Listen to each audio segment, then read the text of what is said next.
Radio Lohgarh 'ਤੇ ਆਪ ਸਭ ਦਾ ਸਵਾਗਤ ਹੈ। ਮੈਂ ਵਰਪਾਲ ਸਿੰਘ ਅਤੇ ਮੇਰੇ ਨਾਲ ਨੇ ਵੀਰ ਗੁਰਪ੍ਰੀਤ ਸਿੰਘ। ਸਾਡੇ ਦੋਹਾਂ ਵੱਲੋਂ ਵਾਹਿਗੁਰੂ ਜੀ ਕਾ ਖਾਲਸਾ ਵਾਹਿਗੁਰੂ ਜੀ ਕੀ ਫਤਿਹ। ਆਪਾਂ ਲੜੀਵਾਰ ਕਿਤਾਬ ਪੜ੍ਹ ਰਹੇ ਹਾਂ ਪ੍ਰੋਫੈਸਰ ਸਾਹਿਬ ਸਿੰਘ ਹੁਣਾਂ ਦੀ ਆਦ ਬੀੜ ਬਾਰੇ ਜੀ, ਜਿਹਦੀ ਮਹੱਤਤਾ ਇਸ ਪੱਖੋਂ ਆ ਕਿ ਜਿਹੜੇ ਗੁਰੂ ਗ੍ਰੰਥ ਸਾਹਿਬ ਬਾਰੇ ਅਤੇ ਗੁਰਬਾਣੀ ਸੰਕਲਨ ਬਾਰੇ ਭੁਲੇਖੇ ਪਾਏ ਜਾਂਦੇ ਨੇ ਪਿੱਪਰਵਾਦੀ ਤਾਕਤਾਂ ਵੱਲੋਂ ਅਤੇ ਸਿੱਖੀ ਅਤੇ ਸਿੱਖਾਂ ਦੇ ਹੋਰ ਦੁਸ਼ਮਣਾਂ ਵੱਲੋਂ, ਉਹਨਾਂ ਦੇ ਤਕਰੀਬਨ ਸਾਰਿਆਂ ਦੇ ਜਿਹੜੇ ਤੋੜ ਨੇ ਔਰ ਜਵਾਬ ਨੇ ਉਹ ਪ੍ਰੋਫੈਸਰ ਸਾਹਿਬ ਸਿੰਘ ਹੁਣਾਂ ਨੇ ਬਾਕਮਾਲ ਤਰੀਕੇ ਦੇ ਨਾਲ ਇਸ ਕਿਤਾਬ ਵਿੱਚ ਦਿੱਤੇ ਹੋਏ ਨੇ ਜੀ। ਅਤੇ ਆਪਾਂ ਪਿਛਲੇ ਕਈ ਪ੍ਰੋਗਰਾਮਾਂ ਦੇ ਵਿੱਚ ਇਹਦੇ ਜਿਹੜੇ ਕੁਛ ਪੱਖ ਨੇ ਉਹ ਲੜੀਵਾਰ ਪੜ੍ਹੇ ਨੇ, ਅਤੇ ਜਿਹੜਾ ਆਪਾਂ ਅੱਜ ਪੜ੍ਹਨਾ ਆ ਜਾਂ ਪਿਛਲੇ ਪ੍ਰੋਗਰਾਮ ਤੋਂ ਹੀ ਕੰਟੀਨਿਊ ਕਰਨਾ ਹੈ ਜੀ, ਉਹ ਹੈ ਜੀ ਭਗਤ ਬਾਣੀ ਬਾਰੇ। ਅਤੇ ਭਗਤ ਬਾਣੀ ਦਾ ਜਿਹੜਾ ਗੁਰਬਾਣੀ ਦੇ ਨਾਲ ਸੰਬੰਧ ਆ ਭਾਸ਼ਾ ਦੇ ਪੱਖੋਂ ਅਤੇ ਵਿਚਾਰ ਦੇ ਪੱਖੋਂ, ਉਹਦੇ ਬਾਰੇ ਉਹਨਾਂ ਨੇ ਕਈ ਤਰ੍ਹਾਂ ਦੇ ਜਿਹੜੇ ਆ ਵੀ ਭੁਲੇਖੇ ਜਿਹੜੇ ਪਾਏ ਜਾਂਦੇ ਨੇ ਵੀ ਉਹਨਾਂ ਦੇ ਬਹੁਤ ਸੋਹਣੇ ਤਰੀਕੇ ਨਾਲ ਤਾਰਕਿਕ ਵਿਚਾਰ ਜਿਹੜੇ ਜਵਾਬ ਨੇ ਉਹ ਦਿੱਤੇ ਨੇ ਜੀ। ਅਤੇ ਉਹਦੇ ਵਿੱਚ ਉਹ ਅੱਗੇ ਲਿਖਦੇ ਨੇ ਵੀ ਭਗਤ ਬਾਣੀ ਅਤੇ ਗੁਰਬਾਣੀ ਦਾ ਸੰਬੰਧ ਕਦੋਂ ਤੋਂ, ਵੀ ਭਗਤ ਬਾਣੀ ਦਾ ਸੰਬੰਧ ਗੁਰਬਾਣੀ ਨਾਲ ਕਦੋਂ ਤੋਂ ਬਣਿਆ ਹੈ। ਹਾਂਜੀ, ਇਹ ਗੱਲ ਲੱਭਣ ਲਈ ਹਰੇਕ ਭਗਤ ਦੀ ਬਾਣੀ ਉੱਤੇ ਵੱਖੋ ਵੱਖ ਵਿਚਾਰ ਕਰਨੀ ਪਏਗੀ, ਪਰ ਇਸ ਤਰ੍ਹਾਂ ਸਾਡੇ ਲੇਖ ਦਾ ਆਕਾਰ ਬਹੁਤ ਜ਼ਿਆਦਾ ਵੱਧ ਜਾਏਗਾ। ਸੋ ਅਸੀਂ ਵੰਨਗੀ ਦੀ ਖਾਤਰ ਸਿਰਫ ਬਾਬਾ ਫਰੀਦ ਜੀ ਅਤੇ ਭਗਤ ਬੇਣੀ ਦੀ ਬਾਣੀ ਹੀ ਪੇਸ਼ ਕਰਾਂਗੇ। ਠੀਕ ਹੈ ਜੀ। ਬਾਬਾ ਫਰੀਦ ਜੀ ਦੀ ਬਾਣੀ ਇੱਥੇ ਆਪਾਂ ਸਰੋਤਿਆਂ ਨੂੰ ਦੱਸ ਦਈਏ ਪਈ ਸਭ ਤੋਂ ਜਿਹੜੀ ਪੁਰਾਣੀ ਲਿਖਤ ਆ ਗੁਰੂ ਗ੍ਰੰਥ ਸਾਹਿਬ ਦੇ ਵਿੱਚ ਸਮੇਂ ਦੇ ਮੁਤਾਬਕ, ਉਹ ਬਾਬਾ ਫਰੀਦ ਜੀ ਦੀ ਆ। ਅਤੇ ਉਹ ਫਿਰ ਅੱਗੇ ਲਿਖਦੇ ਨੇ ਵੀ ਬਾਬਾ ਫਰੀਦ ਜੀ ਆਪਣੀ ਉਮਰ ਦਾ ਬਹੁਤ ਹਿੱਸਾ ਪੰਜਾਬ ਦੇ ਨਗਰ ਪਾਕਪਟਨ ਵਿੱਚ ਰਹੇ, ਦੇਹਾਂਤ ਵੀ ਇੱਥੇ ਹੀ ਸੰਨ 1266 ਵਿੱਚ ਹੋਇਆ। ਪੁਰਾਤਨ ਜਨਮ ਸਾਖੀ ਵਾਲੇ ਨੇ ਲਿਖਿਆ ਹੈ ਕਿ ਗੁਰੂ ਨਾਨਕ ਦੇਵ ਜੀ ਪਾਕਪਟਨ ਗਏ, ਬਾਬਾ ਫਰੀਦ ਜੀ ਦੀ ਗੱਦੀ ਉੱਤੇ 11ਵੇਂ ਥਾਂ ਬੈਠੇ ਸ਼ੇਖ ਇਬਰਾਹੀਮ ਨੂੰ ਮਿਲੇ ਅਤੇ ਉਸ ਪਾਸੋਂ ਬਾਬਾ ਫਰੀਦ ਜੀ ਦੀ ਬਾਣੀ ਸੁਣੀ। ਸੋ ਨਿਰੀ ਸੁਣੀ ਹੀ ਨਹੀਂ, ਫਰੀਦ ਜੀ ਦੇ ਕਈ ਬਚਨਾਂ ਬਾਰੇ ਆਪਣੇ ਖਿਆਲ ਵੀ ਪ੍ਰਗਟ ਕੀਤੇ।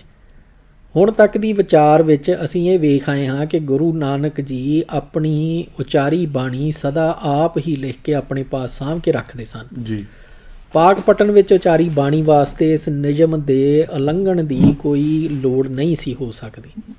ਪਾਕਪਟਨ ਵਿੱਚ ਉਚਾਰੀ ਹੋਈ ਬਾਣੀ ਵੀ ਸਤਿਗੁਰੂ ਜੀ ਨੇ ਆਪ ਹੀ ਲਿਖ ਕੇ ਆਪਣੇ ਪਾਸ ਰੱਖੀ ਹੋਵੇਗੀ, ਪਰ ਜੋ ਬਾਣੀ ਗੁਰੂ ਨਾਨਕ ਨੇ ਪਾਕਪਟਨ ਵਿੱਚ ਉਚਾਰੀ ਉਸ ਵਿੱਚ ਤੇ ਬਾਬਾ ਫਰੀਦ ਦੀ ਕੁਝ ਬਾਣੀ ਵਿੱਚ ਬੜੀ ਡੂੰਘੀ ਤੇ ਨੇੜੇ ਦੀ ਸਾਂਝ ਹੈ। ਇਹ ਮੰਨਣਾ ਹੀ ਪਏਗਾ ਕਿ ਬਾਬਾ ਫਰੀਦ ਦੇ ਜਿਨ੍ਹਾਂ ਬਚਨਾਂ ਦੇ ਸੰਬੰਧ ਵਿੱਚ ਗੁਰੂ ਨਾਨਕ ਨੇ ਆਪਣੀ ਬਾਣੀ ਉਚਾਰੀ ਸੀ ਅਤੇ ਲਿਖ ਕੇ ਆਪਣੇ ਪਾਸ ਰੱਖ ਲਈ ਸੀ, ਉਹ ਬਚਨ ਵੀ ਸਤਿਗੁਰੂ ਜੀ ਨੇ ਜ਼ਰੂਰ ਲਿਖ ਕੇ ਰੱਖ ਲਏ ਜੀ, ਕਿਉਂਕਿ ਜੋ ਸੁੰਦਰਤਾ ਦਾ ਝਲਕਾਰਾ ਉਹਨਾਂ ਨੂੰ ਇਕੱਠੇ ਰਲਾ ਕੇ ਪੜ੍ਹਿਆਂ ਵੱਜਦਾ ਹੈ ਉਹ ਵੱਖੋ ਵੱਖ ਪੜ੍ਹਿਆਂ ਨਹੀਂ ਵੱਜਦਾ ਜੀ। ਸੋ ਫਿਰ ਉਦਾਹਰਨਾਂ ਕੁਛ ਦਿੰਦੇ ਨੇ ਵੀ ਜਿੱਦਾਂ ਬਾਬਾ ਫਰੀਦ ਦੀ ਹੈਗੀ ਵੀ ਪਹਿਲੇ ਪਹਿਰੇ ਫੁੱਲੜਾ ਫਲ ਪੀ ਪੱਛਾ ਰਾਤ, ਜੋ ਜਗਨ ਲਹਨ ਸੇ ਸਾਈ ਕੰਨੋ ਦਾਤ। ਇੱਥੇ ਫਰੀਦ ਜੀ ਨੇ ਲਫ਼ਜ਼ ਦਾਤ ਵਰਤੇ ਕਿ ਸਿਰਫ ਇਸ਼ਾਰੇ ਮਾਤਰ ਦੱਸਿਆ ਹੈ ਕਿ ਜੋ ਮਨੁੱਖ ਅੰਮ੍ਰਿਤ ਵੇਲੇ ਜਾ ਕੇ ਬੰਦਗੀ ਕਰਦੇ ਹਨ ਉਹਨਾਂ ਉੱਤੇ ਰੱਬ ਮਿਹਰ ਕਰਦਾ ਹੈ ਅਤੇ ਆਪਣਾ ਨਾਮ ਬਖਸ਼ਦਾ ਹੈ। ਹੁਣ ਜਿਹੜੇ ਇਹ ਅੰਮ੍ਰਿਤ ਵੇਲੇ ਨੂੰ ਭੰਡਦੇ ਨੇ ਅਤੇ ਹੋਰ ਸਾਰੀਆਂ ਕਈ ਤਰ੍ਹਾਂ ਦੀਆਂ ਜਿਹੜੀਆਂ ਵੀ ਇਹ ਵੀ ਬਹੂਦੀਆਂ ਮਜ਼ਾਕ ਬਣਾਉਂਦੇ ਬਹੂਦੀਆਂ ਗੱਲਾਂ ਕਰਦੇ ਨੇ ਜੀ, ਉਹਨਾਂ ਨੂੰ ਭਾਈ ਇਹ ਵੀ ਦੱਸ ਦਈਏ ਵੀ ਇਹ ਜਿਹੜਾ ਅੰਮ੍ਰਿਤ ਵੇਲੇ ਦਾ ਰੱਬ ਦੀ ਕਹਿ ਲਓ ਪਈ ਜਿਹੜੀ ਵਡਿਆਈ ਆ ਜੀ, ਉਹਦੇ ਨਾਲ ਸੰਬੰਧ ਜਿਹੜਾ ਆ ਉਹ ਬਾਬਾ ਫਰੀਦ ਦੀ ਬਾਣੀ ਦੇ ਵਿੱਚ ਵੀ ਇਹ ਜਿਹੜੀ ਉਹਦੀ ਮਹੱਤਤਾ ਆ ਵੀ ਉਹ ਦੱਸੀ ਜਾਂਦੀ ਆ। ਹੁਣ ਜਿੰਨੀ ਦੇਰ ਤੱਕ ਬੰਦਾ ਸਵੇਰੇ ਉੱਠ ਕੇ ਅੰਮ੍ਰਿਤ ਵੇਲੇ ਅਤੇ ਜਦੋਂ ਉਸ ਵੇਲੇ ਦਾ ਜਿਹੜਾ ਸ਼ਾਂਤਮਈ ਮਾਹੌਲ ਆ ਅਤੇ ਹੋਰ ਸਾਰਾ ਜਿਹੜਾ ਵੀ ਉਹਨੂੰ ਨਹੀਂ ਮਾਣ ਲੈਂਦਾ ਬਿਲਕੁਲ, ਅਤੇ ਉਹਨੂੰ ਇਸ ਬਾਰੇ ਜਿਹੜੀ ਆ ਵੀ ਕੋਈ ਟਿੱਪਣੀ ਕਰਨੇ ਦਾ ਹੱਕ ਸਾਡੇ ਹਿਸਾਬ ਦੇ ਨਾਲ ਬਣਦਾ ਨਹੀਂ ਬਿਲਕੁਲ, ਕਿਉਂਕਿ ਉਹ ਇੱਦਾਂ ਹੀ ਆ ਵੀ ਜਿੱਦਾਂ ਵੀ ਕਿਸੇ ਨੇ ਗੱਡੀ ਚਲਾਈ ਨਾ ਹੋਵੇ ਆਪ ਅਤੇ ਦੂਜਿਆਂ ਨੂੰ ਸਲਾਹਾਂ ਦੇਈ ਚੱਲੋ ਵੀ ਉਹ ਗੱਡੀ 'ਚ ਕੀ ਰੱਖਿਆ ਆ ਤਾਂ ਇੱਦਾਂ ਤੋਂ ਉੱਦਾਂ ਸਾਰਾ ਜਿਹੜਾ ਵੀ ਉਹ ਮੂਰਖਾਂ ਵਾਲਾ ਕੰਮ ਹੋਊਗਾ ਜੀ। ਸੋ ਇਸ ਕਰਕੇ ਭਈ ਇਹ ਜਿਹੜਾ ਆ ਵੀ ਇਹ ਨੁਕਤੇ ਨੂੰ ਧਿਆਨ 'ਚ ਰੱਖੋ ਵੀ ਜਿਹੜਾ ਸਵੇਰੇ ਉੱਠ ਕੇ ਅੰਮ੍ਰਿਤ ਵੇਲੇ ਜਾ ਕੇ ਬੰਦਗੀ ਕਰਨਾ ਜਿਹੜਾ ਆ ਵੀ ਉਹਦੀ ਵਡਿਆਈ ਜਿਹੜੀ ਆ ਵੀ ਉਹ ਬਾਬਾ ਫਰੀਦ ਦੀ ਬਾਣੀ ਦੇ ਵਿੱਚ ਵੀ ਆਉਂਦੀ ਹੈ ਜੀ ਬਿਲਕੁਲ। ਅਤੇ ਗੁਰੂ ਨਾਨਕ ਪਾਤਸ਼ਾਹ ਨੇ ਸਪਸ਼ਟ ਕਰਕੇ ਇਹ ਕਹਿ ਦਿੱਤਾ ਕਿ ਇਹ ਤਾਂ ਦਾਤ ਹੈ, ਕੋਈ ਹੱਕ ਨਹੀਂ ਬਣ ਜਾਂਦਾ। ਯਾਨੀ ਕਿ ਵੀ ਮਤਲਬ ਕੋਈ ਇਹ ਨਾ ਸੋਚੇ ਵੀ ਮੈਂ ਅੰਮ੍ਰਿਤ ਵੇਲੇ ਉੱਠਿਆ ਆ, ਮੈਂ ਹੁਣ ਅਰਦਾਸ ਕੀਤੀ ਆ ਜਾਂ ਰੱਬ ਦਾ ਨਾਂ ਜਪਿਆ ਆ ਤੇ ਮੈਨੂੰ ਤਾਂ ਕੁਛ ਨਹੀਂ ਮਿਲਿਆ। ਬਿਲਕੁਲ ਉਹ ਕਹਿੰਦੇ ਵੀ ਇਹ ਦਾਤ ਆ, ਹੱਕ ਨਹੀਂ। ਬਿਲਕੁਲ। ਸੋ ਉਹ ਹੁਣ ਗੁਰੂ ਨਾਨਕ ਪਾਤਸ਼ਾਹ ਆਪਣੇ ਜਦੋਂ ਸ਼ਬਦਾਂ ਦੇ ਵਿੱਚ ਇਹਦੇ ਉੱਤੇ ਫਿਰ ਮਤਲਬ ਵੀ ਆਪਣਾ ਰਿਐਕਸ਼ਨ ਜਾਂ ਆਪਣਾ ਵਿਚਾਰ ਦਿੰਦੇ ਨੇ। ਉਹ ਗੁਰੂ ਪਾਤਸ਼ਾਹ ਕਹਿੰਦੇ ਦਾਤੀ ਸਾਹਿਬ ਸੰਦੀਆ ਕਿਆ ਚੱਲੇ ਤਿਸ ਨਾਲ, ਇੱਕ ਜਗੰਦੇ ਨਾ ਲਹਨ, ਇੱਕ ਨਾ ਸੁੱਤਿਆ ਦੇ ਉਠਾਲ। ਜੀ ਸੋ ਇਹ ਚੀਜ਼ਾਂ ਜਿਹੜੀਆਂ ਆ ਵੀ ਮਤਲਬ ਵੀ ਇੱਕ ਤੇ ਇਹ ਦੱਸਦੀਆਂ ਵੀ ਬਾਬਾ ਫਰੀਦ ਤੇ ਗੁਰੂ ਨਾਨਕ ਪਾਤਸ਼ਾਹ ਦੇ ਵਿੱਚ ਵਿਚਾਰ ਚੱਲਦੀ ਪਈ ਆ। ਬਿਲਕੁਲ। ਹੁਣ ਇੱਥੇ ਦੇਖੋ ਵੀ ਇੱਕ ਇਹ ਨੇ ਜਿਹੜੇ ਘਟੀਆ ਪੱਧਰ ਤੇ ਜਾ ਕੇ ਆ ਢੱਡਰੀਆਂ ਵਾਲੇ ਵਰਗੇ ਤੇ ਹੋਰ ਜਿਹੜੇ ਵੀ ਅੰਮ੍ਰਿਤ ਵੇਲੇ ਦੇ ਉੱਤੇ ਵੀ ਘਟੀਆ ਟਿੱਪਣੀਆਂ ਕਰਦੇ ਨੇ। ਬਿਲਕੁਲ। ਵੀ ਇਹ ਵੀ ਡਿਸਐਗਰੀ ਕਰ ਰਹੇ ਨੇ ਵੀ ਜੋ ਬਾਬਾ ਫਰੀਦ ਨੇ ਕਿਹਾ ਉਹਦੇ ਨਾਲ। ਜੀ। ਪਰ ਇੱਕ ਗੁਰੂ ਨਾਨਕ ਪਾਤਸ਼ਾਹ ਦਾ ਤਰੀਕਾ ਵੇਖੋ ਵੀ ਗੁਰੂ ਨਾਨਕ ਪਾਤਸ਼ਾਹ ਨੇ ਬਾਬਾ ਫਰੀਦ ਦੇ ਨਾਲ ਡਿਸਐਗਰੀ ਵੀ ਕੀਤਾ, ਪਰ ਡਿਸਐਗਰੀ ਇਸ ਹਿਸਾਬ ਨਾਲ ਕੀਤਾ ਵੀ ਬਾਬਾ ਫਰੀਦ ਗੱਲ ਸਹੀ ਕਹਿ ਰਹੇ ਨੇ, ਪਰ ਜਿਹੜਾ ਉਹਨੂੰ ਪੜ੍ਹਨੇ ਵਾਲਾ ਹੈ ਉਹ ਇਹ ਨਾ ਸੋਚੇ ਵੀ ਹੱਦ ਹੋ ਗਈ, ਬਾਬਾ ਫਰੀਦ ਨੇ ਕਿਹਾ ਸੀਗਾ ਭਈ ਸਵੇਰੇ ਉੱਠ ਕੇ ਰੱਬ ਦਾ ਨਾਂ ਲਓ ਤੇ ਉਹਦੇ ਨਾਲ ਵੇਖੇ ਵੀ ਦਾਤਾਂ ਮਿਲਦੀਆਂ ਨੇ, ਪਰ ਉਹ ਦਾਤ ਜਿਹੜੀ ਆ ਵੀ ਉਹ ਕਹਿ ਲਓ ਭਈ ਹੱਕ ਨਹੀਂਗਾ ਉਹ। ਬਿਲਕੁਲ ਸਹੀ ਗੱਲ। ਉਹ ਵਾਹਿਗੁਰੂ ਦੀ ਮਿਹਰ ਆ। ਜੀ। ਸੋ ਇਹ ਸਮਝ ਕੇ ਆਪਾਂ ਜੋ ਕਰਨਾ ਵੀ ਉਹ ਕਰੀਏ, ਯਾਨੀ ਕਿ ਉਹੀ ਗੱਲ ਭਈ ਜਿਹੜਾ ਵੀ ਆਪਣੇ ਆਪ ਨੂੰ ਨੀਵਾਂ ਰੱਖ ਕੇ ਭਈ ਰੱਬ ਦਾ ਨਾਂ ਲਿਆ ਜਾ ਸਕਦਾ, ਪਰ ਜੇ ਹੰਕਾਰ ਦੇ ਵਿੱਚ ਲੈਣਾ ਆ ਵੀ ਮੈਂ ਹੁਣ ਐ ਕੀਤਾ ਤੇ ਹੁਣ ਮੈਨੂੰ ਆਹ ਮਿਲਣਾ ਚਾਹੀਦਾ ਆ। ਬਿਲਕੁਲ। ਗੁਰੂ ਪਾਤਸ਼ਾਹ ਕਹਿੰਦੇ ਹੱਕ ਨਹੀਂ ਕਿਸੇ ਦਾ ਵੀ ਰੱਬ ਦੇ ਉੱਤੇ। ਬਿਲਕੁਲ ਸਹੀ ਗੱਲ। ਤੇ ਉੱਥੇ ਫਿਰ ਹਾਵੀ ਜਿਹੜੀ ਇਹ ਬਕਵਾਸ ਕਰਦੇ ਨੇ ਭਈ ਜੀ ਅਖੇ ਜਿਹੜੇ ਆ ਵੀ ਅਖੇ 40 ਦੂਸਰੇ ਜਪਜੀ ਸਾਹਿਬ ਦੇ ਪਾਠ ਕਰਨ ਨਾਲ ਅਖੇ ਕਹਿੰਦੇ ਐ ਹੋ ਜਾਂਦਾ ਉਹ ਹੋ ਜਾਂਦਾ, ਸਾਰੀ ਬਕਵਾਸ ਆ। ਬਿਲਕੁਲ ਬਕਵਾਸ ਆ। ਪਰ ਇਹ ਜਿਹੜੀ ਆ ਵੀ ਇਹਨੂੰ ਇਹਨਾਂ ਮਨੌਤਾਂ ਨੂੰ ਚੈਲੰਜ ਤੇ ਗੁਰੂ ਨਾਨਕ ਪਾਤਸ਼ਾਹ ਨੇ ਕਰ ਦਿੱਤਾ।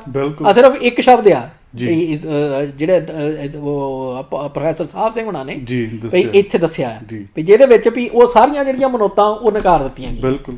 ਸੋ ਮਤਲਬ ਵੀ ਇਹ ਜਿਹੜੇ ਬੰਦੇ ਨੇ ਵੀ ਹਰੇਕ ਘਟੀਆ ਪੱਧਰ ਤੇ ਜਾ ਕੇ ਇੱਕ ਚੰਗੀ ਸੁਚੱਜੀ ਗੱਲ ਨੂੰ ਭਈ ਆਪਣੀ ਰੰਗਤ ਦੇ ਕੇ ਗਲਤ ਰੰਗਤ ਦਿੰਦੇ ਨੇ, ਉਹ ਸਾਰਾ ਜਿਹੜਾ ਕਰਦੇ ਪਏ ਨੇ। ਜੀ। ਗੱਲ ਭਾਈ ਉੱਥੇ ਇਹੀ ਆ ਜਾਂਦੀ ਹੈ ਨਾ ਕਿ ਬੈਲੈਂਸ ਨਹੀਂ ਰੱਖ ਪਾਉਂਦੇ ਇਹ ਗੱਲਾਂ ਨੂੰ। ਇੱਕ ਪਾਸੇ ਤਾਂ ਇੱਕ ਇਹ ਜਿਹੜਾ ਇੱਕ ਬਾਬਿਆਂ ਦਾ ਟੋਲਾ ਉਹ ਬੈਠਾ ਆ ਜਿਹੜਾ ਇਸ ਚੀਜ਼ ਨੂੰ ਉਹ ਵੀ ਗਲਤ ਰੰਗਤ ਦੇ ਰਿਹਾ, ਜਦੋਂ ਕਹਿੰਦਾ ਕਿ ਸਵੇਰੇ ਉੱਠ ਕੇ ਜਪਜੀ ਸਾਹਿਬ ਦੇ 40 ਪਾਠ ਕਰੋ ਜਾਂ ਸੁਖਮਨੀ ਸਾਹਿਬ ਦੇ 5 ਪਾਠ ਕਰੋ, ਤੁਹਾਨੂੰ ਇਹ ਦਾਤਾਂ ਮਿਲਣਗੀਆਂ। ਠੀਕ ਹੈ ਜੀ। ਦੂਜੇ ਪਾਸੇ ਜਿਹੜੇ ਢੱਡਰੀਆਂ ਵਾਲਾ ਗਰੁੱਪ ਆ, ਢੱਡਰੀਆਂ ਵਾਲਾ ਕਹਿਣਾ ਕਿ ਢੰਡਰੀਆਂ ਵਾਲਾ ਕਹਿਣਾ ਆ ਚਲੋ ਅਸੀਂ ਢੱਡਰੀਆਂ ਵਾਲਾ ਹੀ ਕਹਿ ਦਿੰਦੇ ਆ।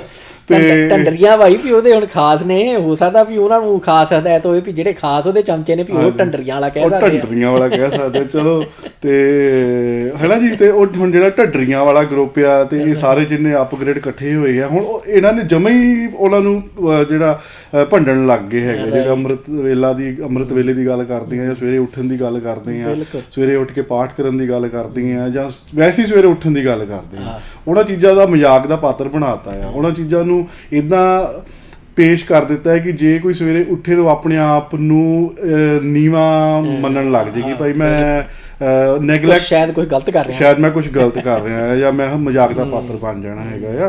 ਤੇ ਇਹ ਹੁੰਦਾ ਹੈ ਸਾਈਕੋਲੋਜੀਕਲ ਇਫੈਕਟ ਜਿਹੜਾ ਉਹ ਵਿਚਾਰੇ ਉਹਦੇ ਤੇ ਉਹ ਆ ਗਿਆ, ਜਿਹੜਾ ਸਾਈਕੋਲੋਜਿਸਟ ਨੂੰ ਵੇਖਦਾ ਫਿਰਦਾ।